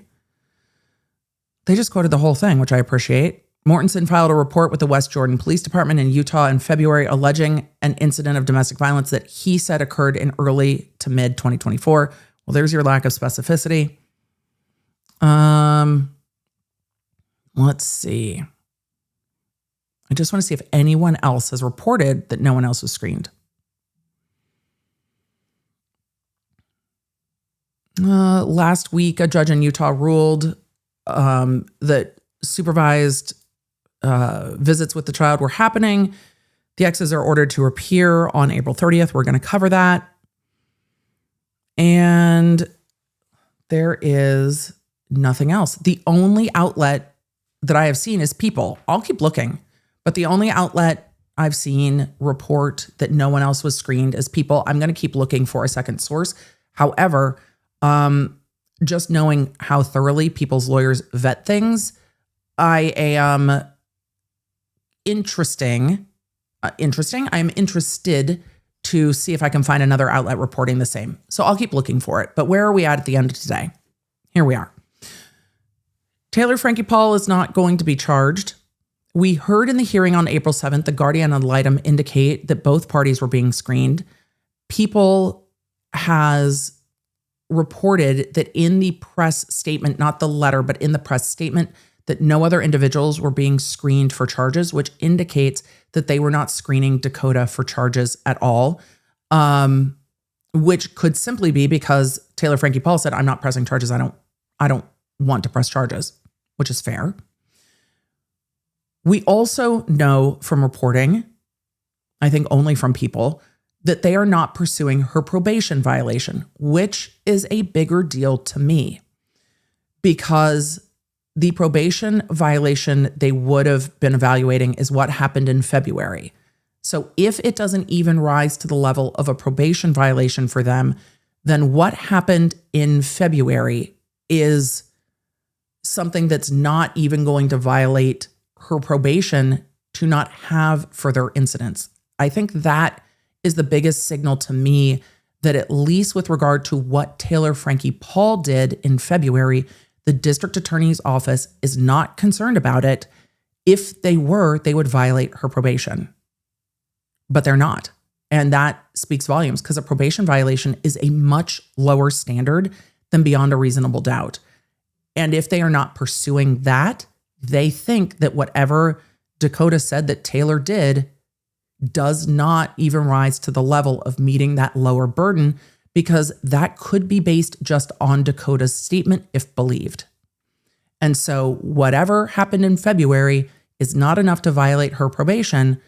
And somebody on probation for domestic violence that is in another domestic violence incident, most attorneys are concerned about that enough that they will violate the probation. That's why you're on probation. Because if you're still having incidents, that can become a very volatile and dangerous situation to everyone involved, especially when there are children. Which brings us back around to, but what about that video? She was already prosecuted for the video we've seen publicly. What about the video that the guardian ad litem was talking about? Because in court, the guardian ad litem was talking about Taylor pushing Dakota with him holding Ever that would have fallen in this period of time. It seems that the prosecution was evaluating everything and chose to not bring charges. So it doesn't rise to the level of charges. There are older incidents that are beyond the statute of limitations, and there are some things that are just not specific enough in time and without corroboration to bring them forward. So, on that, y'all have a lot of questions. I love that y'all have a lot of questions. It is the best. So we're going to answer some questions and we'll get there. For those of you that are like, Emily, is the chat working? Not consistently. It keeps stuttering for me. So try to refresh. But yeah, CS Tears said chat is slower than it is not been a consistent experience today, which means we'll probably just have a shorter stream today and we'll come back tomorrow when the internet has decided to work. But yeah, chat is been really weird. So I'm going to answer some questions that I've saved, and we'll go from there. Chloe J said, if the DA said they're not filing charges, does that mean they can't charge her on it ever again? Great question. It means that within the statute of limitations, if there is more evidence, they can reevaluate more evidence. But without any more evidence, then no, they will not charge it. But they have till the change of circumstance, or they have till the end of the statute of limitations, which would be 2 years from February 2026. However, there would have to be something new. And given that this is an incident between Taylor and Dakota, if there was a phone recording, they would have evaluated it. His statements, they would have evaluated. Her statements, they would have evaluated. I don't know what more evidence there could be to come to light that would change that circumstance. It seems that they would have things already in their possession to do that. So I got a lot of questions, and I think I said it again, but I got a lot of questions about the video that has been seen publicly. And again, I would just remind everybody that goes back to the incident from 2023 that she was prosecuted for. Loves Pink said, didn't you start Law Nerds also? The chat did. Chat started the Law Nerds. That is a chat organic name. But yes, Law Nerds is specifically ours. And the chat started that. And then the lawyers solidified that. But that is specifically our community as decided by chat, because I let chat decide. So chat was like, we had gone through some other things, but chat decided. For those of you having trouble with chat, try refreshing and see if that helps. But it has been challenging. Rebecca, thank you. I look for the truth. In circumstances where we might not be able to discern the truth, I at least look for the facts. What I know about the Taylor, Frankie, Paul, and Dakota situation is that we do not have all the facts. We do not know every in and out of what's going on. We know a few things for certain. The two of them do not interact well together, and it is an incredibly toxic circumstance. We know that Taylor, Frankie, Paul does not respond well, and that causes concern. It causes the guardian ad litem concern. And that is something she is going to have to work on. You cannot hit people when you are frustrated. You cannot hit people when you are frustrated. You cannot. That is not a way to respond. It does not matter how frustrated you are. You are an adult. You are not a 3-year-old. We teach 3-year-olds to use their words. You cannot hit people when you are frustrated. And that includes shoving people, smacking people, and it is not okay. They need to not be they need to not be doing this cycle together, and the restraining orders might help with that. I think there's a very real possibility the court goes back to the agreed upon custody arrangement and modifies it so that there is a neutral third party helping with custody exchanges, and then both of them are restrained from seeing each other. A couple of you asked, what does that mean if they try to get into a relationship together? They can't. It means that they can't. If there are restraining orders, they would have to go modify them. We saw this in the Sarah Boone case too, right? In the Sarah Boone case, in some of those really heartbreaking videos in the rebuttal case, we saw law enforcement looking at the victim in that case and just being like, she's going to keep calling the cops on you, man. She's just going to keep doing this. She is going to pull you into this and keep calling the cops on you. You've got to get away from her. This is just going to keep happening. And you saw how just distraught the victim in that case was. And how law enforcement was like, dude, you have to get away from her. She's going to keep doing this.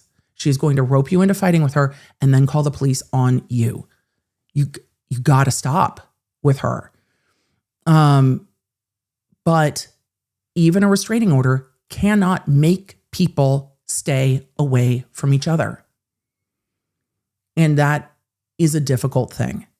Hopefully, both of these parties have people around them to support them in what needs to be a process of actually disengaging, and like a supported therapeutic process of them disengaging, because they do not do it well. And when situations are volatile, and I think this is a volatile situation, when situations are volatile, they can get out of hand quickly. And I think we saw that in the video that that became public. And it's frustrating. It's frustrating to watch. I think the judge will probably grant restraining orders against each other. If they try to have interaction with each other, it can cause massive problems. And I think the judge will probably go back, as I said, to the child custody agreement with somebody supervising the child custody agreement. And then it gives them time to figure it out and get away from each other. So hopefully that will help. However, that also will do something that I think is very important in this case. If they both have restraining orders, they will not be able to film together. I don't know if Secret Lives will pick back up filming, but if they have restraining orders against each other, they will not be able to film together. And so that's also going to have career repercussions on both of them. Though I think that Taylor Frankie Paul has already suffered some really significant career repercussions. And we'll see what happens. So we'll see what happens. We're going to be in court on the 30th. I think that the fact that they did not file a probation violation speaks volumes about what is happening here. And I will be curious to see how the court sees this and how this plays out in the child custody. I do not like and worry about the circumstance that a party could try to gamify custody with allegations. It causes me concern. It happens. I'm not saying it's happening here. Please hear me. I'm not saying it's happening here. I'm saying it's something that I know the court is going to keep an eye on, especially if the court is worried that one party is looking at a child custody arrangement modification and also looking at child support modifications. It is something the court is going to be mindful of, because the court does not like it when the children are used as as the pawn in an otherwise toxic situation between the two parties. I think I've said probably more than enough about this case. And it seems, that chat is kind of struggling. Not y'all. Y'all aren't struggling. The physical technology of chat is kind of struggling. So can the court order both of them therapy? It can. And parenting classes. And it was indicated that they were involved. Again, I think support is probably need. Parenting classes are probably need. And we'll see. So Edus says, let's be clear, we do have evidence of Taylor Frankie Paul being physically abusive. Yes, there is, but not in this incident, they've said. But yes, there is evidence of that. Yeah. And she was prosecuted for that and is still on probation for that. So yes, agreed.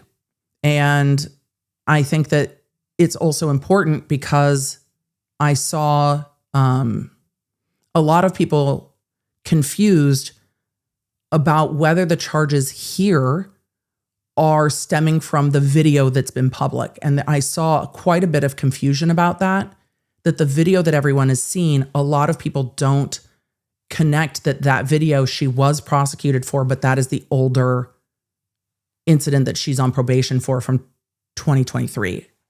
It's just not well understood for people that are like, I saw that video, that's awful, what's happening? What do you mean there's no charges, but I saw the video, that's awful? Yeah. Are we ready to go to Idaho? I think we're ready to go to Idaho. So I hope that clears up any questions. I was not expecting to see how differently this story was reported, even in little details. And it seems that we'll know more, I guess, on the 30th. So, Donna asked, you may have already said it, but what are the odds The Bachelorette airs now? I don't know.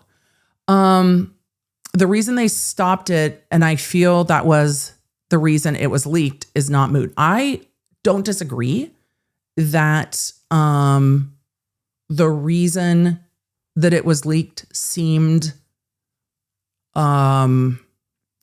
pointed. But again, I don't know how they're going to navigate that. And the only way they're going to be able to navigate that is to know what's in this season. Because if she's incredibly volatile in this season, they might never air it. You never know. They might choose to just put it on Hulu, where Secret Lives of Mormon Wives lives, and just be like, we're not putting it on ABC. Look, this shit show's already been on Hulu. The Hulu audience already knows. It's like, platforms are just so different. It would be like trying to take a YouTube audience and being like, hey guys, we're a YouTube audience, right? I consider myself a YouTube audience member. Y'all consider yourselves a YouTube audience member. You might explore other platforms.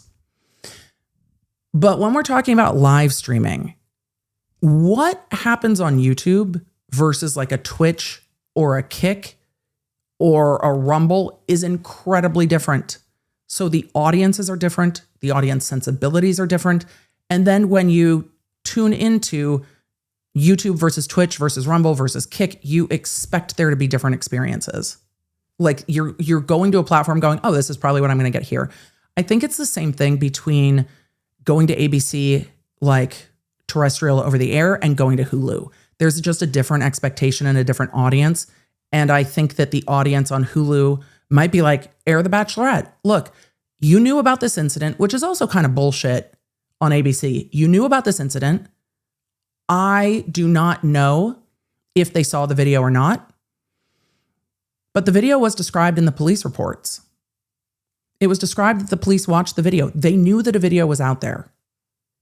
They interviewed Dakota before she went on The Bachelorette. They could have asked. So if it was like willful ignorance on the part of ABC when they're like, la, la, la, whatever, that's on them. But also they knew about the video.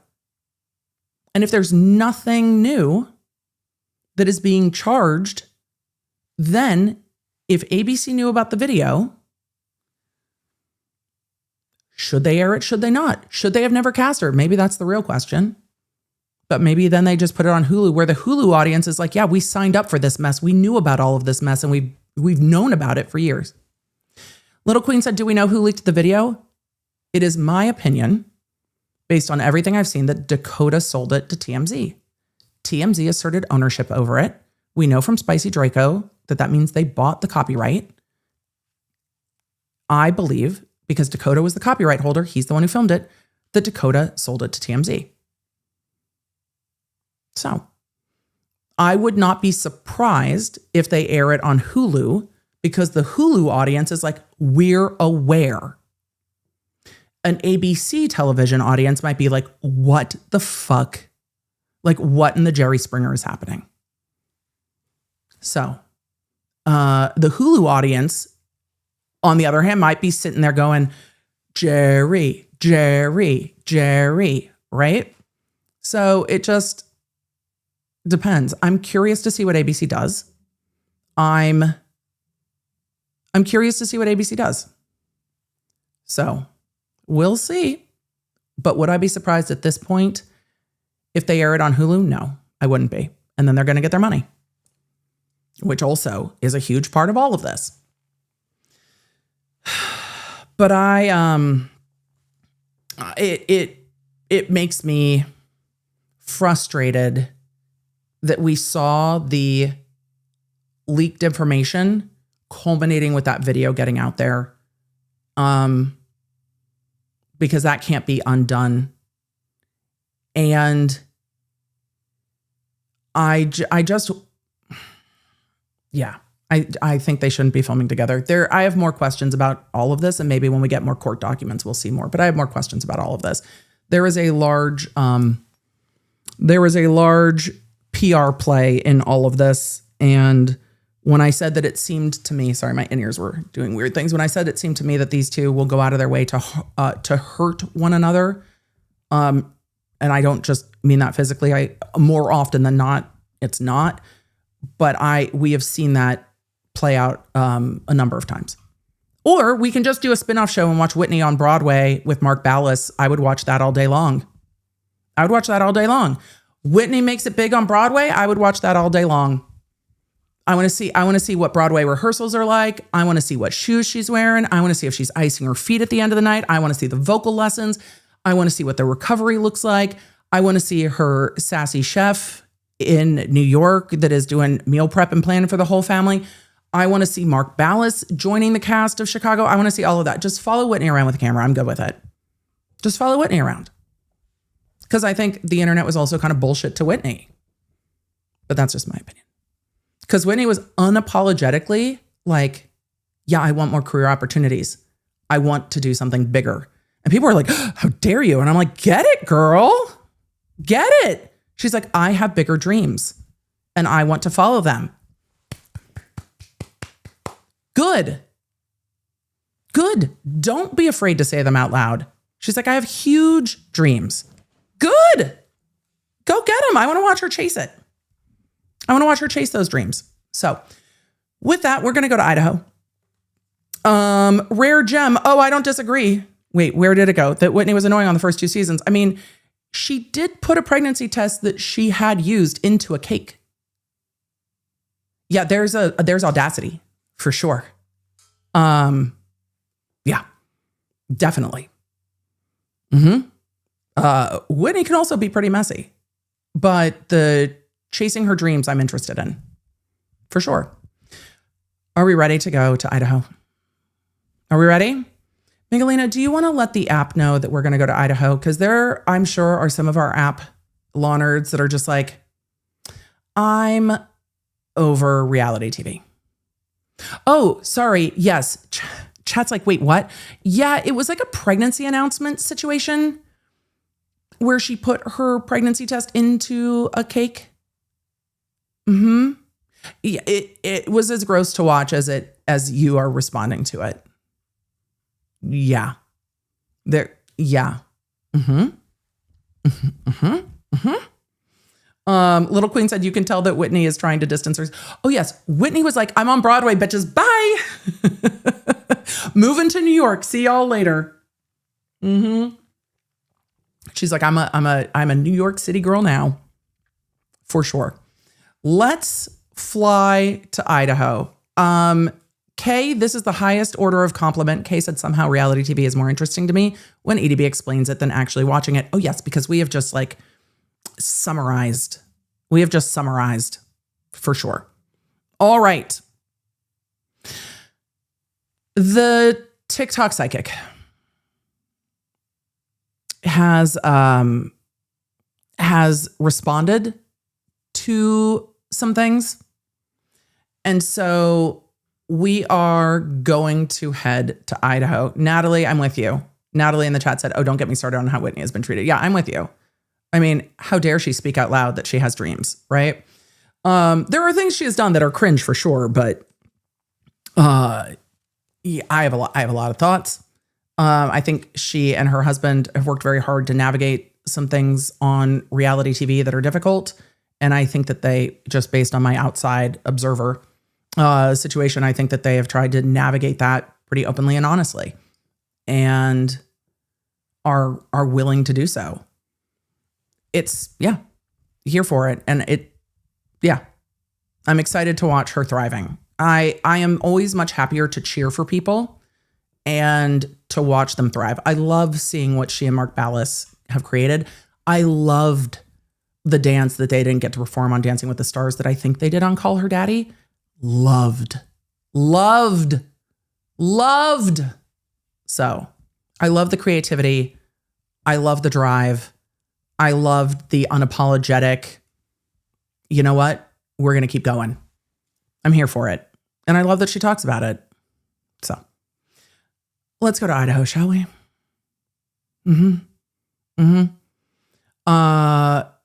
Because we got to talk about TikTok. Well, From mom talk to psychics, everybody. Wait, no, that's an insult to psychics. From mom talk to TikTok conspiracy speculation, not really based on any innate ability. How about that? Is that better? We got to talk about the TikTok psychic. She's still filing stuff in court.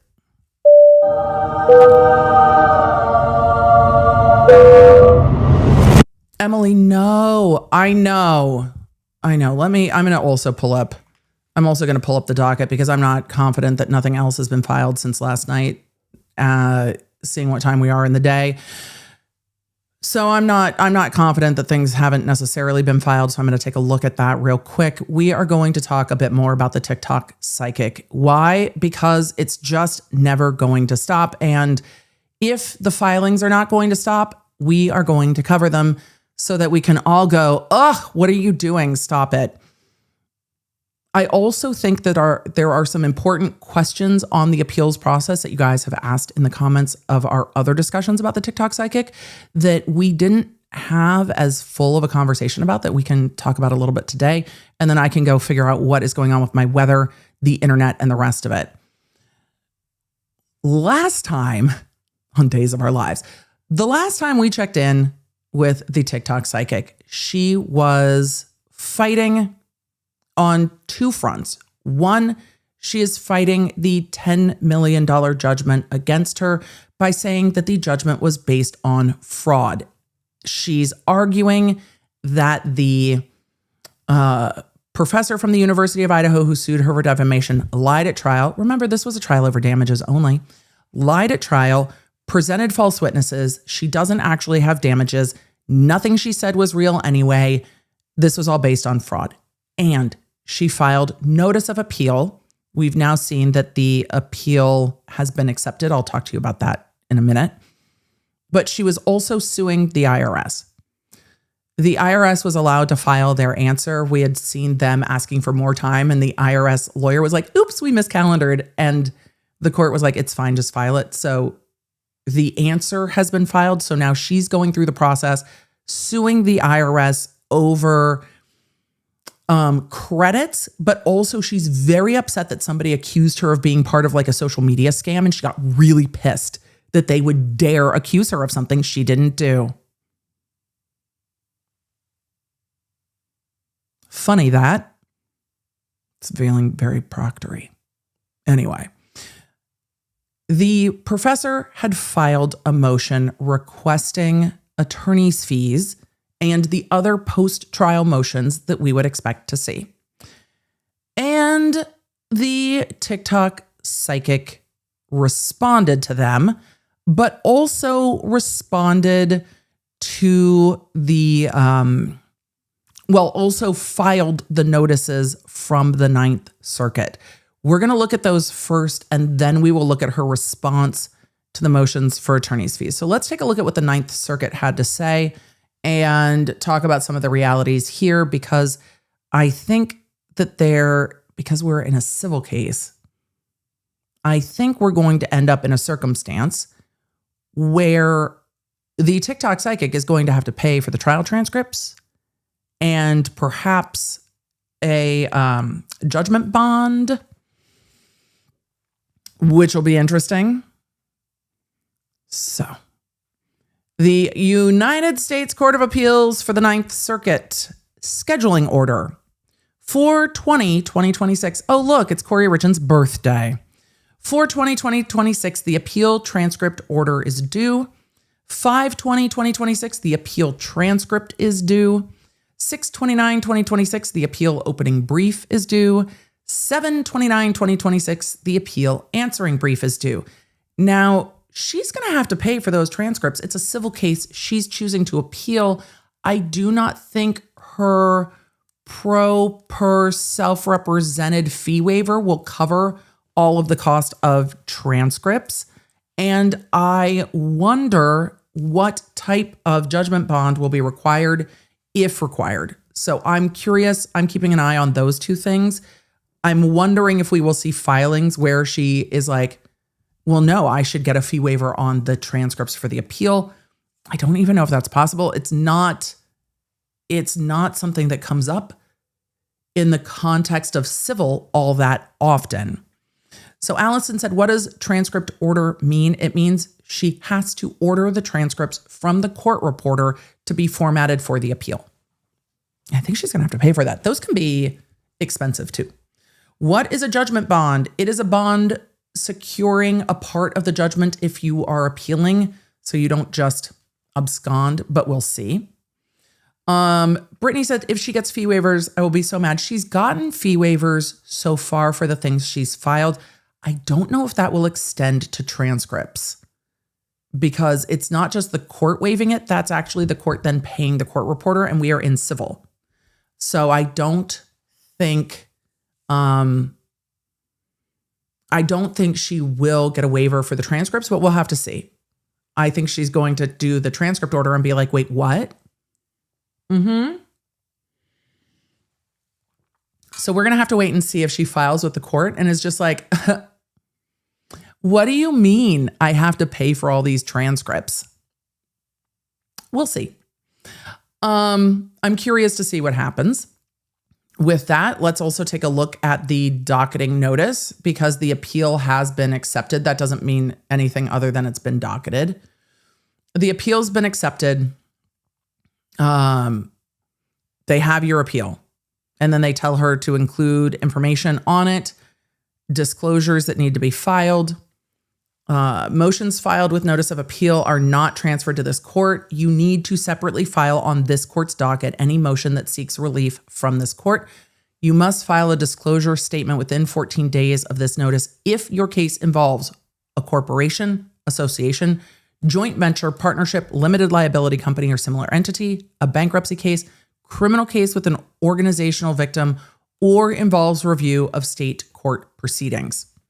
So she needs to start filing things with the Ninth Circuit. We're going to be keeping an eye on how that goes.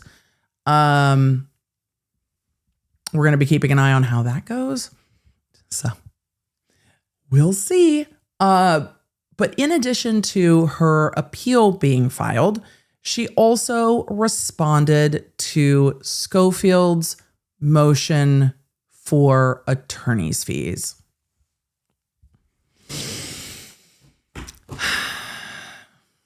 Well, that's, we're just going to get into it. Meredith asked, how much are transcripts? Transcripts can get expensive. This was only a 4-day trial, but it was a pretty long court day. Transcripts can get pretty expensive, thousands of dollars. I have cat fuzz. So yeah, even though it's only 4 days, transcripts can get pretty expensive and they have to be formatted for the appellate court and you need multiple copies for the appellate court. So they can be expensive. And I'm going to keep an eye out because if she's going to ask for relief from that, she's going to have to ask for relief from the court.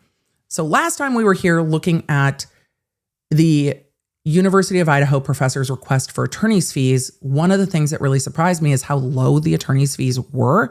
It was a really easy ask because I think that it was a reduced ask for trial. I was really surprised. So I don't think it will be hard for the court to say these are reasonable attorney's fees.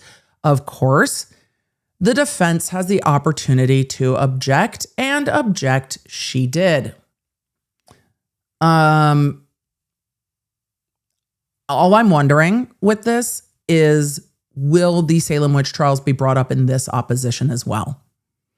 Like, where are we going to go with this? I saw the motion. I saw the first sentence of the motion. I went, oh boy, we're going to have to find time to talk about this. And then I put it into the file. And then today, as we shifted things around to answer questions about what was going on with Taylor, Frankie, Paul, I was like, you know what?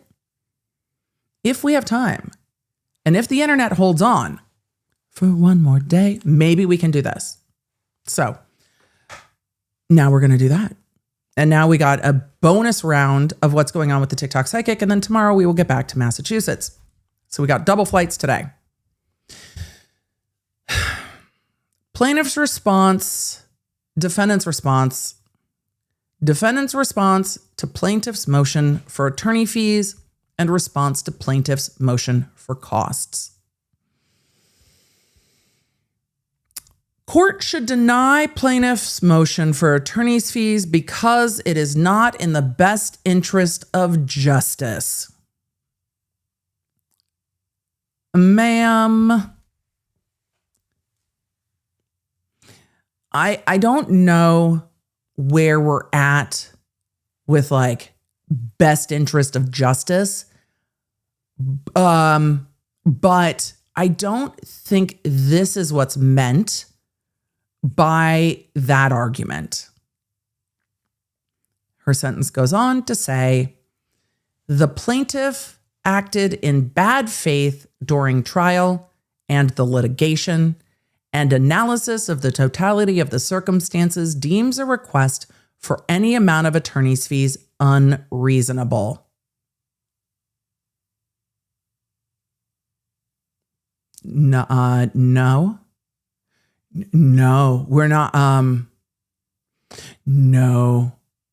An objective analysis of the totality of the circumstances, to me, indicates that like 5 times this amount of attorney's fees would be reasonable.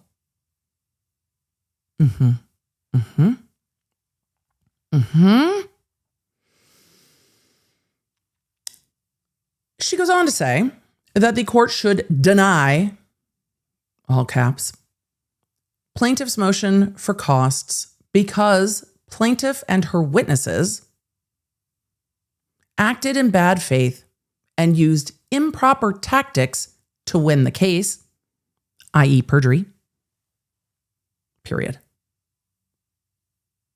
Why can't we just put a comma? No, Emily, we're not editing. We're not editing the paper.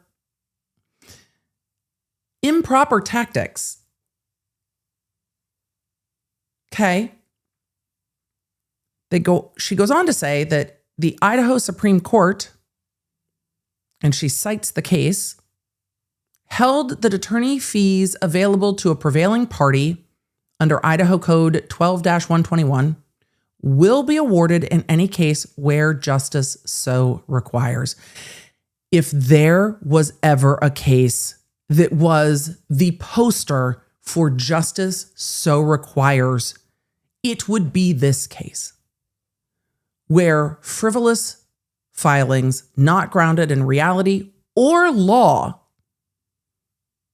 ran up the cost of litigation substantially. This is the case. This is the case where justice requires attorney's fees.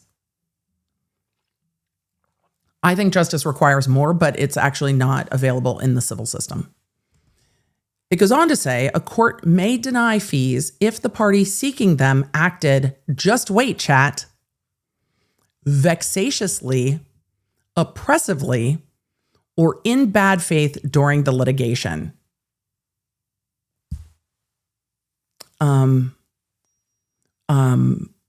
Ma'am, the court found that punitive damages were appropriate in this case for those reasons against you, not the other way around. It goes on to say, courts now analyze, oh, please tell me more about what the courts do. Are we quoting directly or no? Because there's no quotes. Is this argument in our introduction? Where is our legal standard? Courts now analyze the totality of the situation rather than just the merits. I can't wait to see the judge's order on this one, honestly. I feel like the judge has been holding back a little bit. I can't wait to see the order on this one. Can't wait. Can't wait. Can't wait.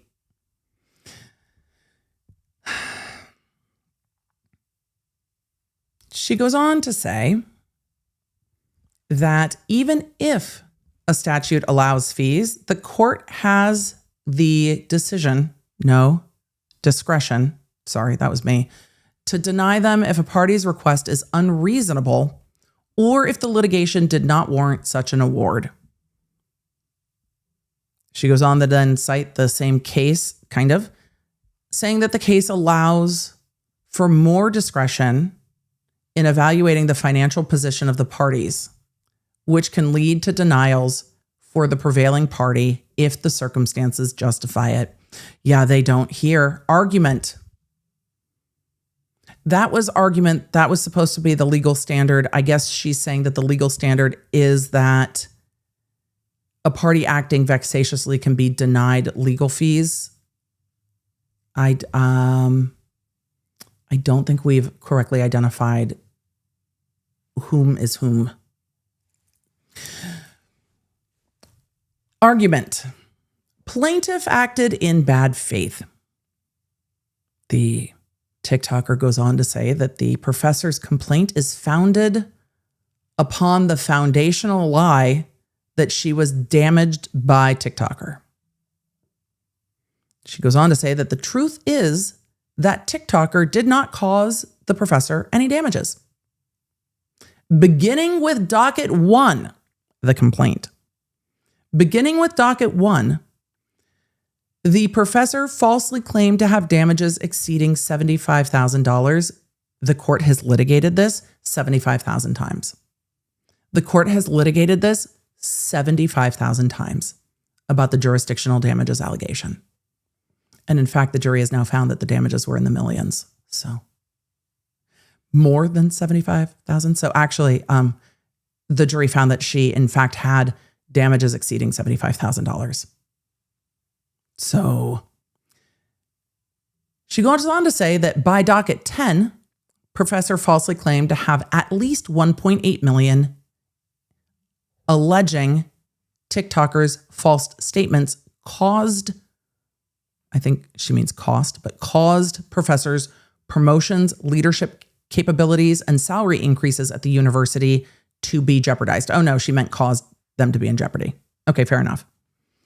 Some of this, I think, is repetitive from her last filing.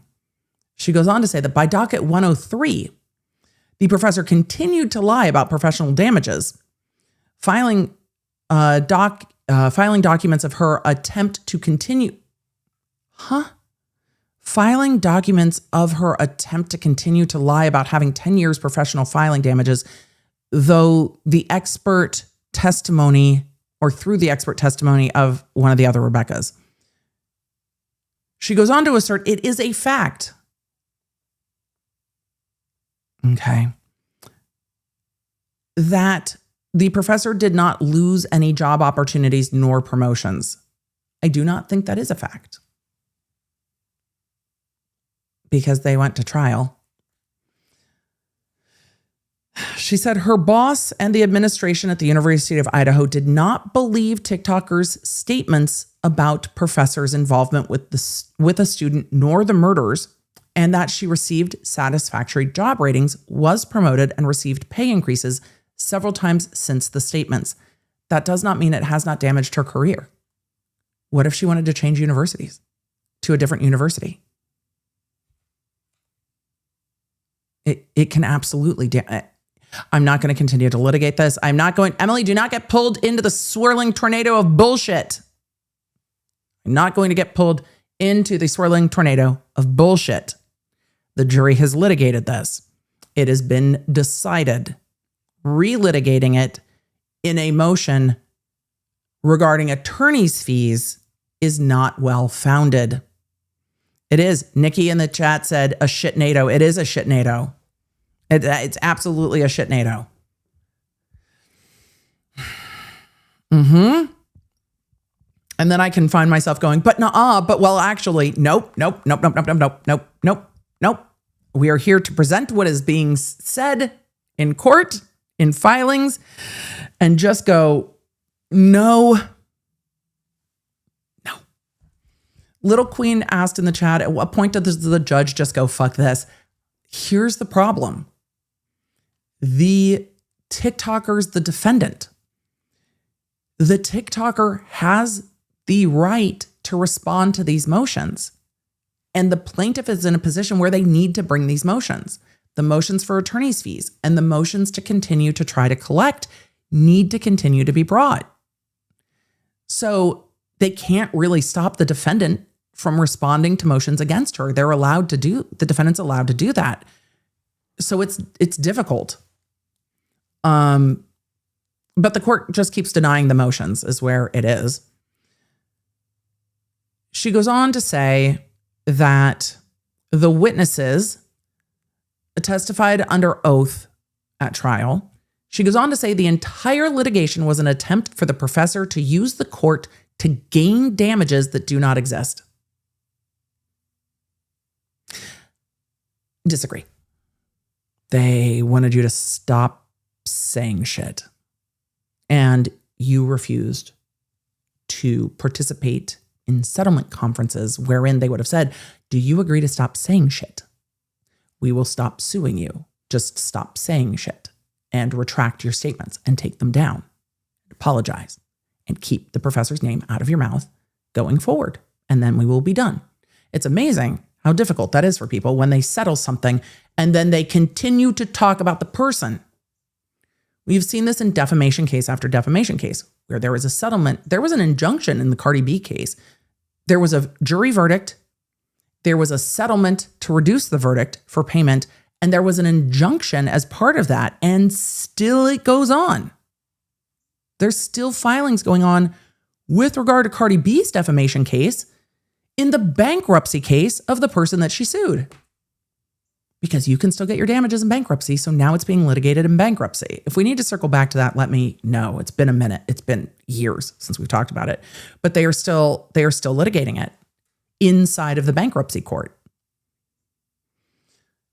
So she goes on to say that the damages are false, that the damages are in bad faith, that the damages are a lie, and that the entire litigation was an attempt to gain damages that do not exist. In addition to the lie that she was professionally damaged, Professor also falsely attributed her health concerns to defendant. Here's the thing. In law school, your lawyer would have learned about where you find a plaintiff when you damage them. And they could have explained to you that you don't really get to choose your plaintiff. So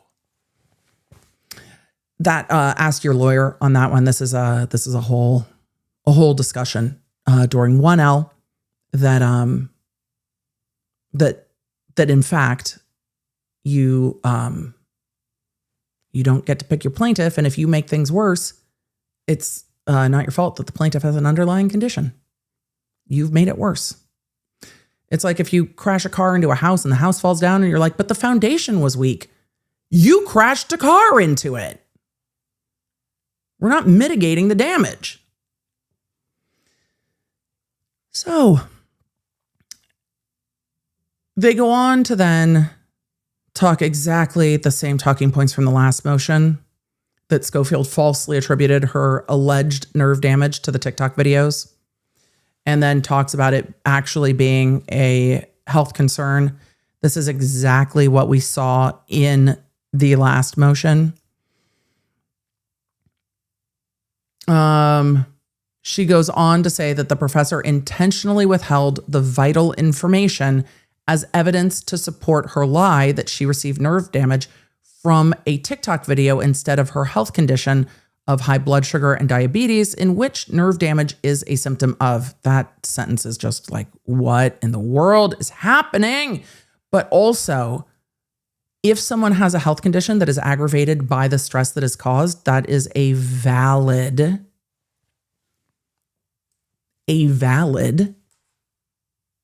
request for damages if it is supported by the evidence. The TikToker goes on to say that the expert witness acted in bad faith by committing perjury. This is just a conclusory statement. She goes on to say, in addition to making ridiculous and obviously frivolous statements during trial, i.e. that TikToker killed the professor. What the fuck? That the TikToker killed the professor and the electronic communication over the phone is in-person communication. The witness, I just need the transcripts. The witness also lied under oath, attempting to justify professor's false diagnosis of PTSD before eventually admitting that professor cannot get PTSD from a TikTok video. There's a lot of information in there that is just not accurate. We're just going to need the transcripts. She says, see witness testimony. That the problem is in this motion, you have to cite the page and line of the transcript. You have to cite the page and line of the transcript where it says that. Otherwise, it's just conclusory. She goes on to say that, the interweb is fighting with me. She goes on to say that the professor lied about being investigated by the University of Idaho due to the TikTok claims. She goes on to say it is a fact that the general counsel for the university confirmed that she was not investigated. And then it says, see witness testimony without a citation. So the court's going to say, I'm disinclined to acquiesce to your request. She goes on to say that that case law allows the court to deny a request for costs and attorney's fees when the prevailing party acted in bad faith. I don't think that's the case here at all. Fabricated damages, committing perjury, and withholding evidence are acts of bad faith. Those are conclusory statements. The court should deny the request for attorney's fees. She goes on to say that unreasonable verdict and unreasonable request of attorney's fees. Oh, we're mad at the verdict? We're mad at the verdict? Courts now analyze the overall situation rather than just the merits. Even if a statute allows fees, courts have the discretion to deny them. She just cut and paste from up above. She said that the professor did not present any evidence to support a verdict for $10 million. This is not the correct form to make this argument. Law nerds, if you ask me what the correct form to make this argument is, I am going to wait until we are beyond the time where that can be brought. I am not here to help. I am actively not here to help. So this argument with regard to costs is not going to be evaluated by the court.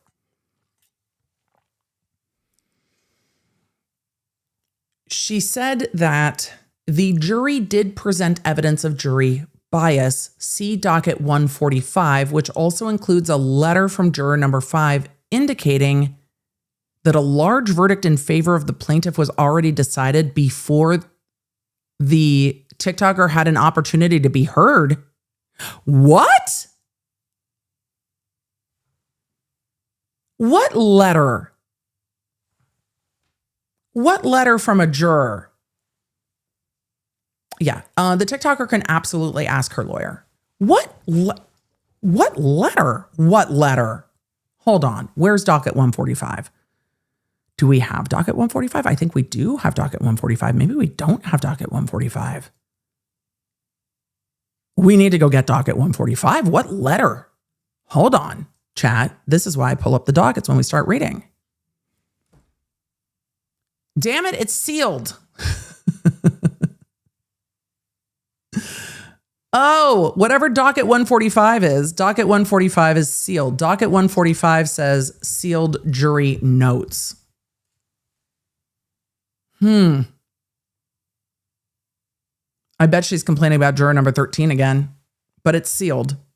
Oh no, this says juror number 5. It's sealed. It's sealed jury notes. Interesting. All right. Keep an asterisk on that. I wonder when it will get unsealed, because these things will become unsealed at some point. Maybe we need to make a motion to the court to get them unsealed. How much do we want to intervene? I'm kind of like a lot. I'm on the side of like, normally I'm just like, we'll get it when we get it. On this one, I'm just like, excuse me, Your Honor, the trial is over. There is no longer a valid judicial interest in keeping this sealed. So for transparency, it should be unsealed. Very curious. All right. Well, docket 145 on from February 27th says sealed jury notes. And I'm going to just keep a note on that. We might need to ask. All right. Let's see. She goes on to say that there was no evidence to suggest, what in a Sarah Boone. There was no evidence to suggest that TikToker acted with malicious intent. It doesn't matter. It doesn't matter. It does not matter. It doesn't matter. It does not matter. It doesn't matter.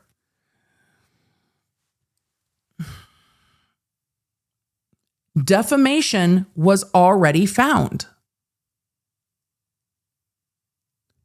And also, the jury decided that punitive damages were appropriate.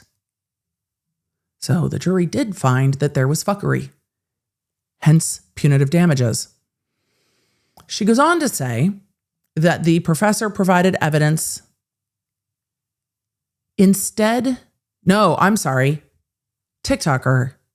There was no evidence to suggest that TikToker acted with malicious intent. Not intentionally. Ugh. Instead, TikToker provided evidence, an excerpt from her series, Solving Mysterious Deaths.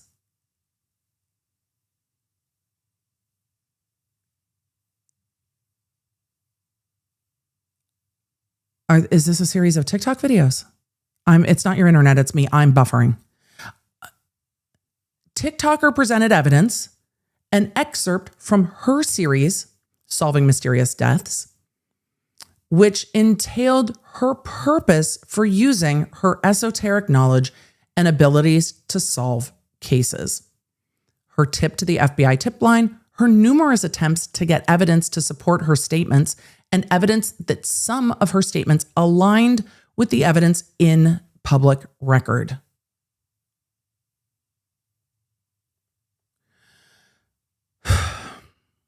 Remember when she filed a motion before Judge H in the Brian Kohberger case? And Judge H was like, what the fuck is this? No.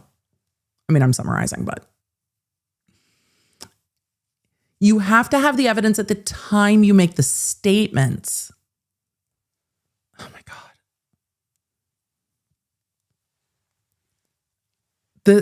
This is never going to stop, is it? Emily, it's like you're psychic. This is just never going to stop. We're going to be doing this for years. We've already been doing this for years. She goes on to state that, on the contrary, the professor had no evidence that TikToker acted maliciously, not intentionally. It is more likely that the jury sought to punish TikToker based on her spiritual beliefs. Ah, there we go. She's a witch. She's a witch. Back to she's a witch. Right. That's not, ma'am. No.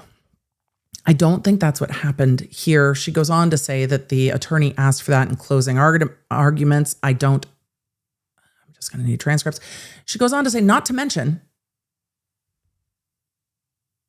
Then why are you mentioning it?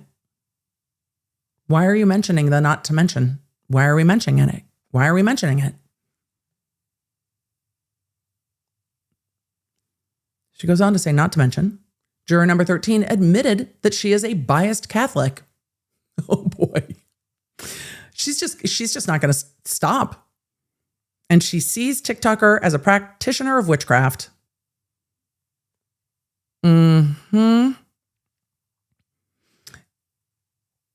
If she was biased, the judge would have removed her for cause, and you have peremptories. This is a direct violation of the jury instructions and of TikToker's due process, she says. She says that the verdict is completely unreasonable. The judge isn't going to read any of this. The verdict is completely unreasonable, does not align with the facts of the case, and is now a matter on appeal. Good luck with that. It is also in itself evidence of jury bias. No, I don't see it that way. I don't see that verdict as an evidence of jury bias. I see a verdict of the find out. This is a find out verdict. So this verdict directly correlates with the level of fuck around. It's just we're just on the graph of fuck around and find out.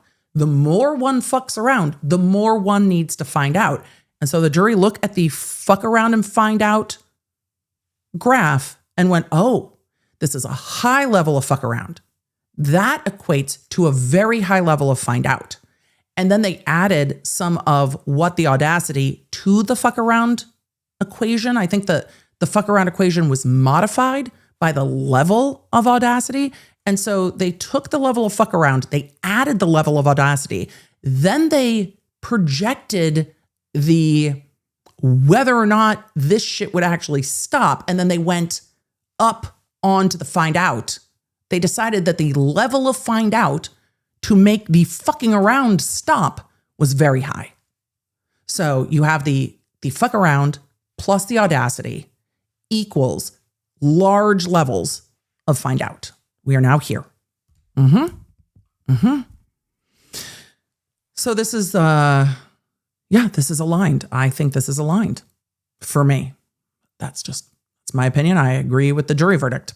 So she goes on to say that the large amount of the verdict is evidence of the jury bias. I disagree. She said the court is permitted to deny the plaintiff an award for costs and attorney's fees. She didn't talk about costs once in that. She talked about the verdict. She didn't talk about costs once. She failed to address the issue. So, yeah.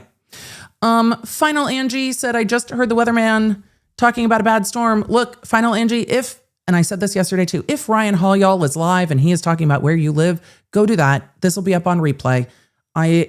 This will be up on replay. Pay attention to immediate and urgent situations first. We will be here.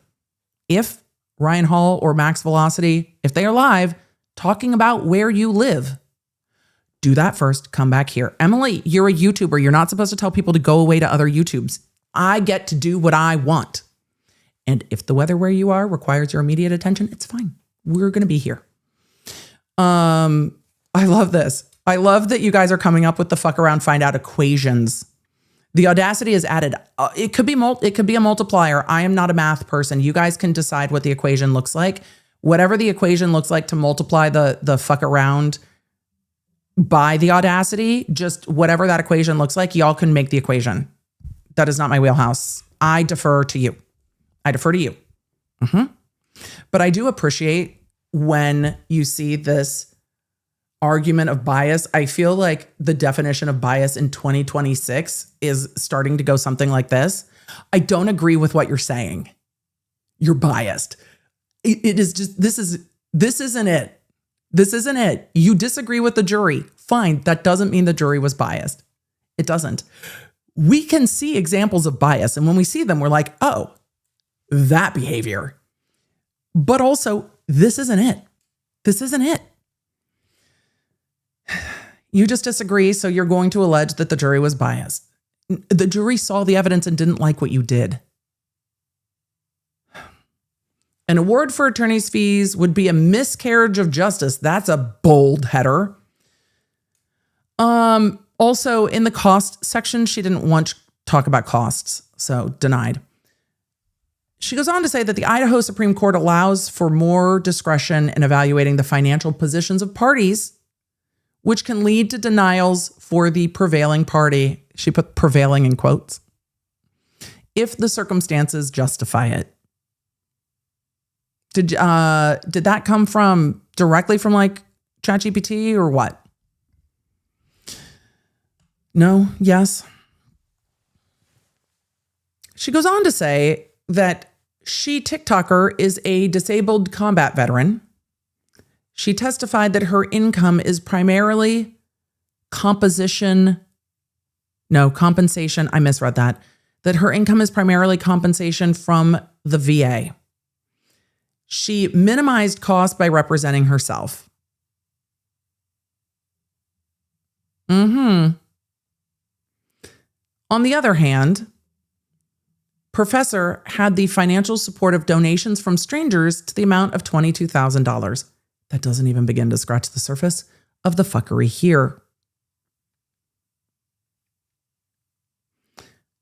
She said, additionally, according to the GoFundMe, the University of Idaho chapter of the American Federation of Teachers, the Idaho Federation of Teachers, and the National League Aid Committee with the American Federation of Teachers have all moved forward with contributions. Good. I'm glad she was being supported. You know what would have avoided attorney's fees in this case?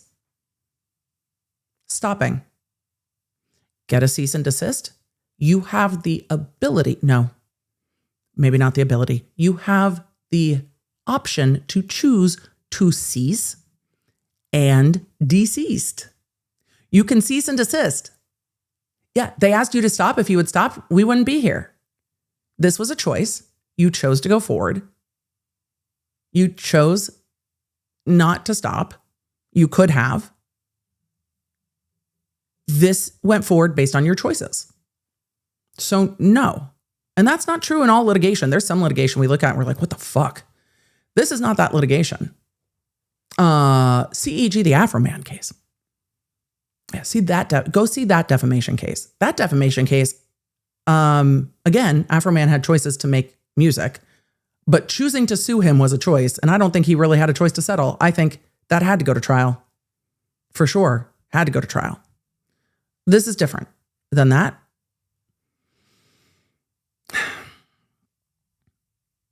She goes on to say that Schofield has not provided any evidence of actual damages, nor has she lost any money from this lawsuit because other people and organizations paid her legal fees. But they can still go after you for attorney's fees. They're still allowed to go after you for attorney's fees. She goes on to say that she is a core middle-class individual. I don't even know what that means. Core, C-O-R-E. Okay. She goes on to say, coupled with the fact that Professor did not need to file the lawsuit on December 21st, 2022 because she was not damaged. No, I think she needed to file the lawsuit. She goes on to say she was not damaged, that Professor perjured herself. No. She said that Professor perjured the court. Incorrect. And presented false evidence of damages. There's evidence of jury bias, and the attorney's fees and costs were paid for by other people and large organizations. Even if that's true, they can still go after you for attorney's fees. Wah, wah. The court should deny the request for fees and costs. She goes on to say, unreasonable or excessive requests for fees or costs. She says the requested attorney's fees are unreasonable and excessive. False. Factually fucking false. Factually false. This is a positively restrained request for attorney's fees and cost. Oh, but she goes on to say that the attorney's fees are unreasonable because the professor was not damaged. Right? We're just stuck in that fucking loop. Professor was not damaged by TikToker, and TikToker represented herself. So that doesn't change the fact. Oh, hiring an attorney was not necessary. Oh, yeah, it was. Just because you chose not to hire an attorney doesn't mean the other side should do that. It's always a bad idea. CEG this. Hiring attorney Wendy Olson was not necessary. False. Olson claims her attorney's fees are reflective of her experience and knowledge, which appears to be substantial. TikToker does not have a law degree. What? No. You don't say. However, if you choose to represent yourself, you are required to adhere to the standards of attorneys. It is ill-advised. It is ill-advised. Look, just because I could cut my own hair, I do in fact own scissors. Does not mean I should. I in fact should not. Right? Not a skill that I possess. So just because you can does not mean you should. TikToker does not have a law degree, nor professional legal experience. Unseasoned. Unseasoned, y'all. Should have called Ron Ron. Ron Ron probably would have pretended that he, works in Idaho to take this case, get on some TV time. Ron Ron might have been like, send it. One never knows. She goes on to say, it was not necessary to hire a legal team. Ma'am? No, that's not how this works. And it's not part of the legal standard. It's not even valid argument. It was not necessary to hire a legal team, such as that provided by Wendy Olson. You know what would have avoided all these costs and fees? If you had talked to your lawyer at the beginning of the case, they would have said, look, if you lose this, these are the things that can happen. And they would have let you know that attorney's fees are one of the things that can happen if you lose this case, so that perhaps just nipping it in the bud at the beginning, just clamping it off right there, just clip, full Dorinda, clip it, it would have stopped, and then you would have mitigated your own damages. If you had agreed to the cease and desist and a settlement agreement of, I will not talk about you any further, I will retract my statements, I will take down the TikToks, I will apologize, I will admit that I was wrong, probably the sticking point, then you would have mitigated all of these damages. See, there was an option. The shit's out of the horse now. And now the shit's out of the horse and in the fucking tornado at this point. She goes on to say the amounts requested for paralegal work and fees for subpar assistant work. Holy shit. You don't have to be fucking rude about it. That's so fucking rude. The amounts requested for paralegal work and the fees for subpar assistant work provided by whoever Corey Carone is also excessive, she says. Girl, what did Corey do? What's the tea? Why are we so angry at the assistant? Why are we mad at the associate? That's so rude. And I hope you're not taking shots at the paralegal, because how dare you? That's wild. What did Corey do? Gosh, I'm so curious. She goes on to say that the professor made unnecessary choices.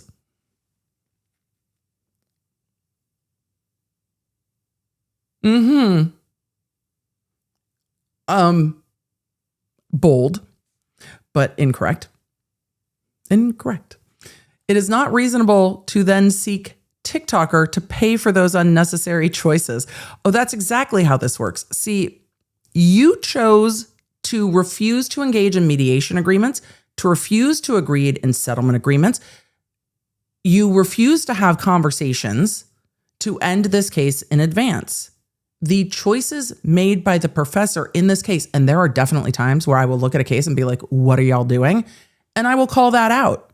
This is not the case. They were aggressively trying to also mitigate their own costs. You racked up the litigation costs with frivolous filings that had no basis to be filed. And so the choices to rack up the cost of litigation were actually yours. Which it said in the motion for attorney's fees when we covered it. It goes on to say, additionally, back to perjury. It's in this sentence too, that the expert perjured the court. I don't know what perjured the court means, but apparently it's a new sentence that we're using now. The expert perjured the court to provide false evidence of PTSD. The court should deny the plaintiff's motions. She's just like grabbing at sentences and sprinkling them throughout this motion. It feels like when someone has an essay that has to meet like a word minimum, and they're just like throwing stuff in there. Yeah, that's where we're at. Conclusion. The court should exercise its discretion. Exercise the demons. The court should do something else. The court should not, and is not going to do this, but she said the court should exercise its discretion in this case, deny the plaintiff an award for attorney's fees and cost. And then she argues again. First, the professor, her attorneys, and witnesses acted in bad faith. Second, the verdict is evidence of jury bias, does not align with the facts of the case, and will likely be overturned on appeal.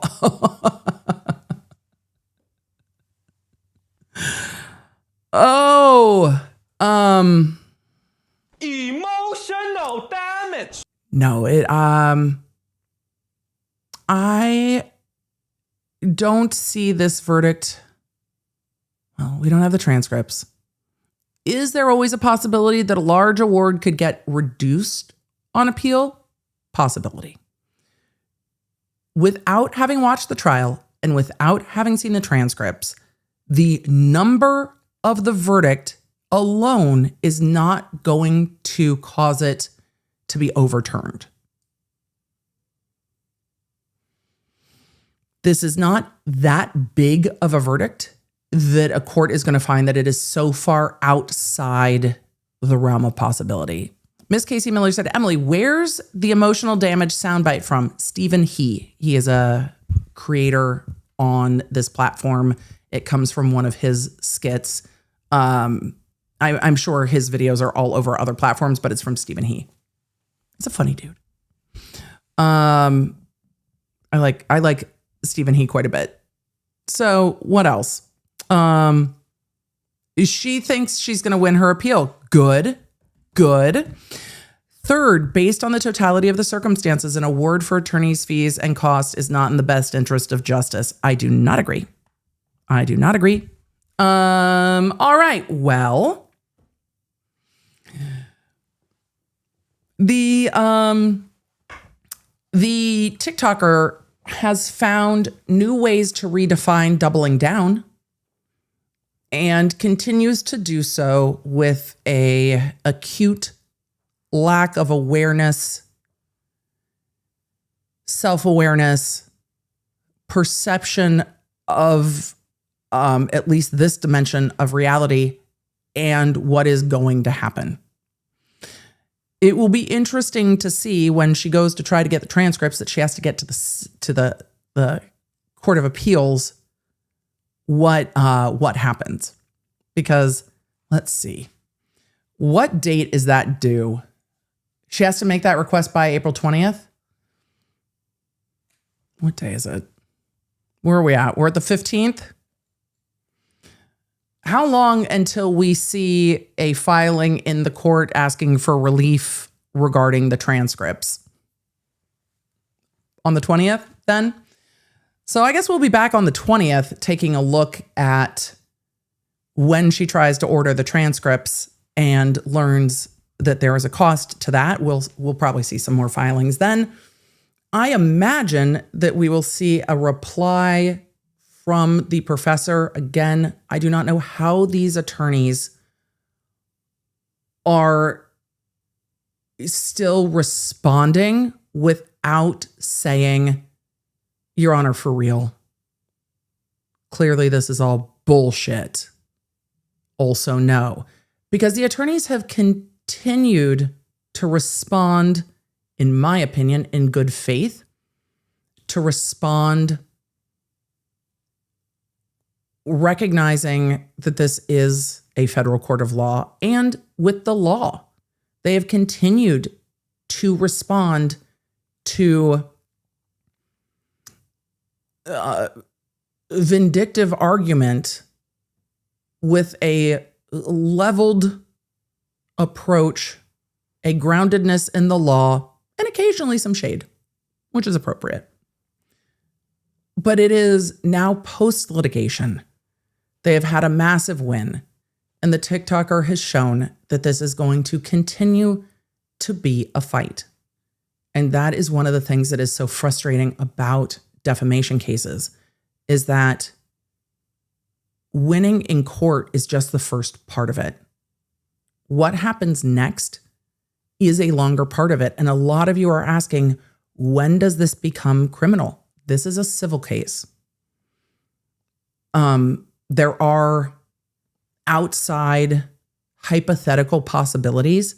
We're not even close to any of that. I also don't want to give any guidance on that because there are circumstances that in a, realm bridging quite far, that could happen. It's not impossible, but it is unusual.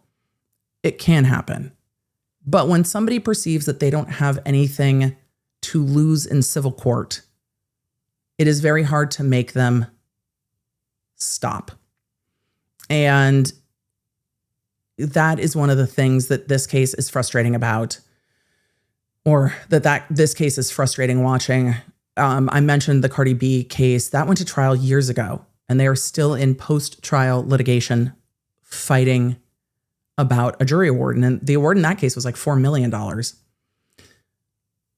And part of the reason I want to keep covering this case is, one, the audacity, but two, the deep frustration of when people perceive that they have nothing to lose in civil litigation.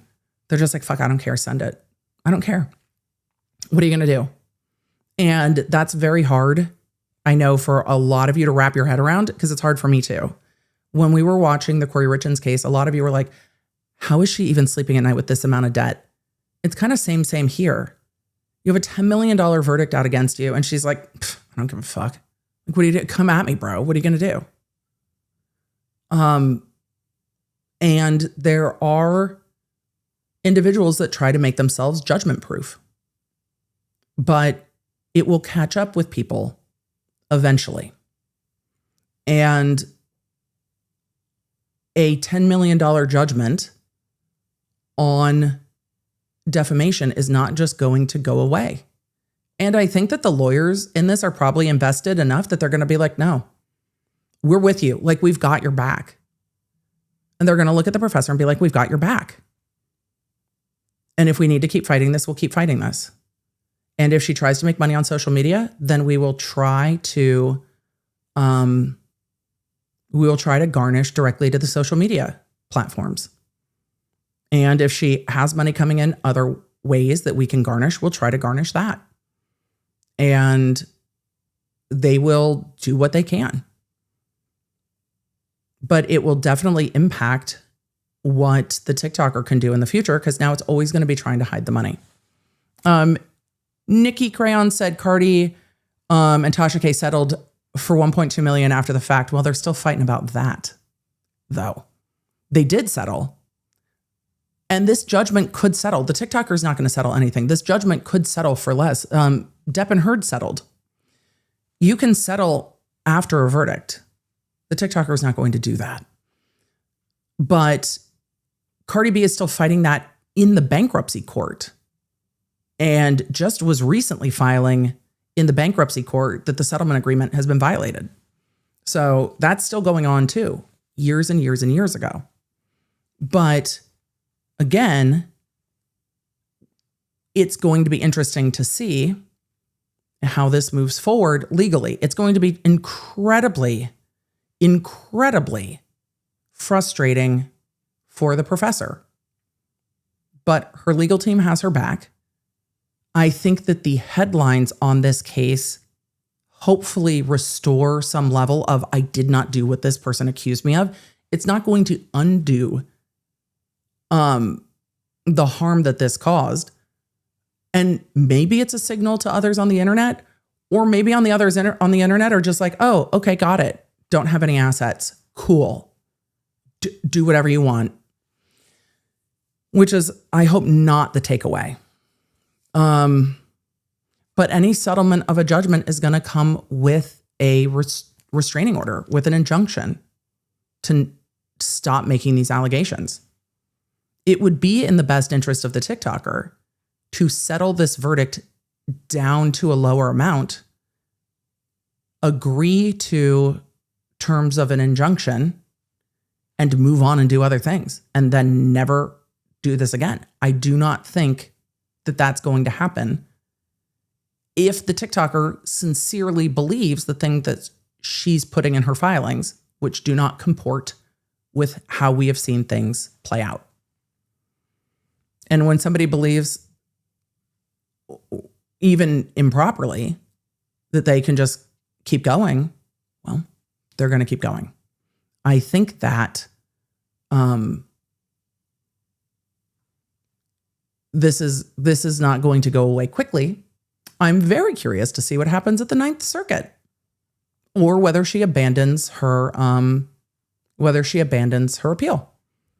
But garnishment is going to be the next thing that they start going after. We'll see if the TikToker fusses at the court about having to pay for the transcripts. Don't worry, I'm not going to request the transcripts until after the transcript request deadline. No, she's going to have to request the transcripts first. I'll request them later. And then we'll go from there. So it's going to be an interesting journey with the TikToker. It's not going to be done. And it's not going to be done soon. But we've been covering this since 2022. We can keep going. We're still here. Tomorrow, though, we're going to go to Massachusetts. I know we switched gears today a little bit. And with all the internet glitchiness we've had, I think it probably works out for the best that we were able to switch gears. And tomorrow we will be back in Massachusetts, as I always say, unless something wild happens, because one never knows. Let's chat real quick, and then we're going to get on with our days, and I'm going to finish the other work I need to do, and then we'll be back tomorrow. So, law nerds, let's chat real quick, and then we'll wrap up for the day. Sound good? All right, let's answer some questions.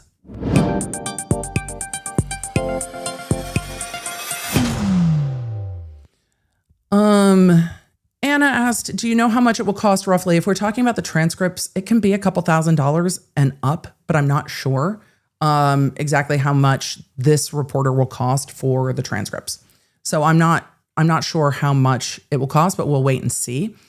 We'll wait and see about that. So let's see. Also, thank you for keeping shining a light on this case. So many others forgot. I don't know if people forgot. Well, people move on to the next. And we do that sometimes too. There are cases that we will be like, this is happening here, this is happening there. But there's some cases, once we start covering, I know that if I'm going to jump into a case that might go to trial, that we might be covering it for a couple of years. And I am generally willing to undertake that. Some cases I find more exhausting than others. Some lawyers I find more exhausting than others. Some cases it's easier to just cover, okay, the judge has made another ruling, because there is so much litigation and we just kind of navigate how we want to cover it. It's hard in federal cases where we don't see the trial. But Atozi was at trial. Atozi. I don't know how he pronounces his channel name. Erling was at trial. So we got reporting from trial, and it was short enough that we can get the transcripts. So that is always helpful. Shorty said, really that much? I figured like $100. Oh no, transcripts are expensive. And transcripts for the Court of Appeals, you're going to need multiple copies. Natalie said in Oregon, it's $5.25 a page. Yeah, the transcripts are expensive to produce for sure. So it is going to be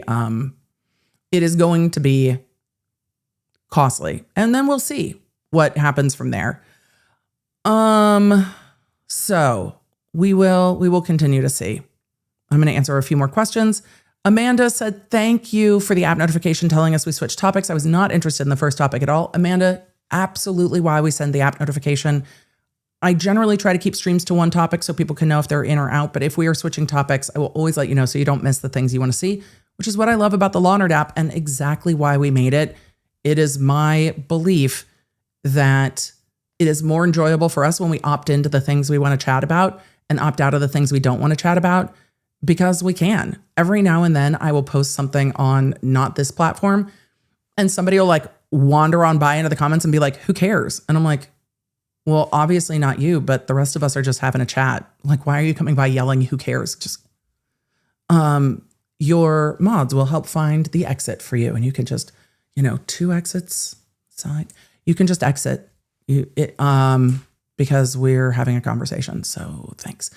But also, it's totally fair to opt into topics that you're into and opt out of topics that you're not, because I know that either way, you guys choose to be here. And I hate, as you could see a little bit this morning, I hate the process of media where it feels like the goal is to like trap you in a cycle of scrolling, and then you're just like, shit, how do I get out? And that's never the goal here. The goal here is always choice. And that is why we don't randomly switch topics without giving a heads up. It's always choice. I want you to be able to have the option to opt in or opt out to stories that work or stories that don't. There are some things we cover that are really heavy, and it is always okay to say, oh, yep, this one's not for me today. Completely fine. And I love that. I don't like the way that things have moved towards making people feel like they are trapped. I don't like the conversations that happen on this platform and others about how to like gamify retention. I don't like things that roll out on the platform that are like, no, if you gamify this, you'll gamify FOMO, and then people feel like they have to stay. I'm like, no. I want people to know what's coming up so they can choose to stay if that's what they want to do. I don't want people to feel like they are stuck. It's just disrespectful, honestly. And a lot of platforms do that where you don't even know what you're doing, and you just kind of get lost in the scroll, or you get lost in the needing closure on a topic that never really closes. And I find that really frustrating too, that there is effort to leave a little bit of an open loop so you'll stay for closure on a topic. And I don't like that either. I don't like it when I see it. I don't like that so much of it's pushing that way where you have to get closure. I hate it. I hate it. So we try to do things differently, and we just take up enough space on the internet that people start doing things the way that we do them. And that's what it is. So let's continue. Mama Hen asked earlier, if the rumors are true that Taylor, Frankie, Paul, and Dakota are back together, how will this affect them in court? Their lawyers are going to have a lot of explaining to do, but nobody has withdrawn their protective orders. And I think that the guardian ad litem would have some thoughts about it. So I've seen a couple of you mention that you're having some issues with chat. We have been having platform-based issues. Not that chat's an issue. Chat's lovely. We've been having some platform-based issues that have been ongoing where it is on the YouTube end just not working. So refresh that, and it might help, but it's been ongoing for a couple weeks now. Let's see. Blue Eyes Fairy said, I'm going to need an emotional support Bloodworth rereading after this. I know. And if we get sentencing pushed back, it's going to take us some time before we see Bloodworth in court again, I think. Sad, because I'm ready. So it's good to see all of you sharing. Thank you. I really just, I love the community we've created. I get very emo about it because it's incredibly special, but I also think there is room for us to push back on the way we want media to look. And I hope to be a part of that push because I think there is room for it. And there's room for choice. And we have so many more choices than we used to. And then we get to exercise the choice. And I love it. So that's what we continue to do.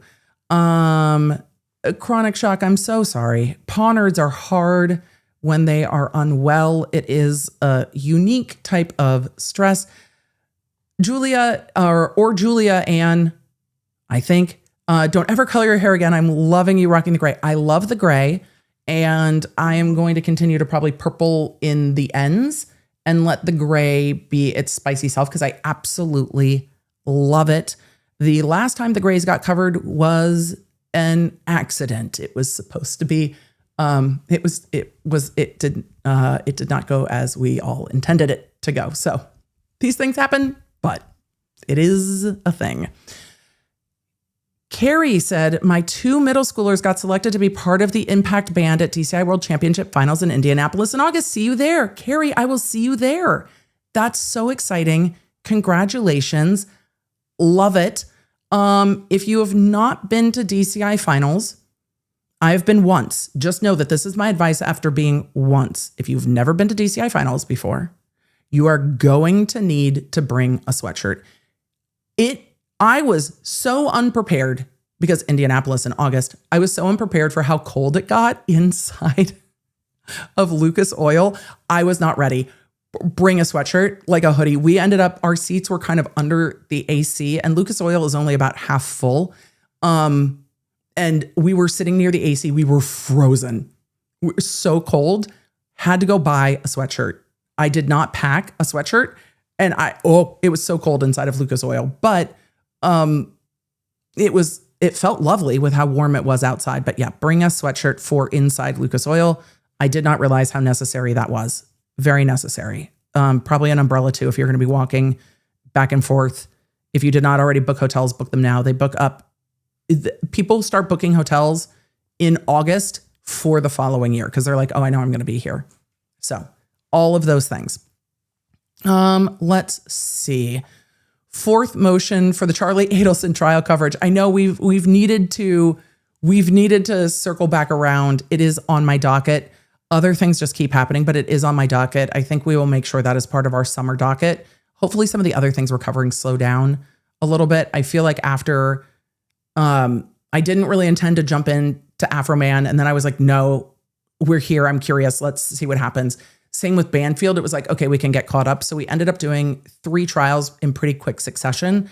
So as we get into the summer, with my schedule being a little more disrupted, we will have some time to just take a week and put some of those cases in that we haven't had a chance for. And we'll just do that for funsies. So yes, we will. It is on my docket. There are some Depp Heard days we need to catch up on. Those are on my docket, even though it's very old. We will do it anyway because it'll be fun. So we're going to circle back, but in the summer. We are going to circle back in the summer. Eve said, I have met so many law nerds wearing my law nerd hoodie, and every Delta flight attendant has commented on it when I was traveling last week. I love Delta flight crews. A lot of them are also law nerds. They are the best, and they are the best. So yes, absolutely. And that is the thing that I love about merch. There are times that merch has its own quirks. We don't need to do all the nitty gritty on that, but everything that we do has its own quirks, and we love doing it because it allows you guys to wear the things I'm wearing and share the things we love, but also to have a conversation starter when you see each other in the wild. And I love that. It's the same I see it as the same as wearing a band shirt because it's like, oh my God, I love that band too. I see it the same way and I love it.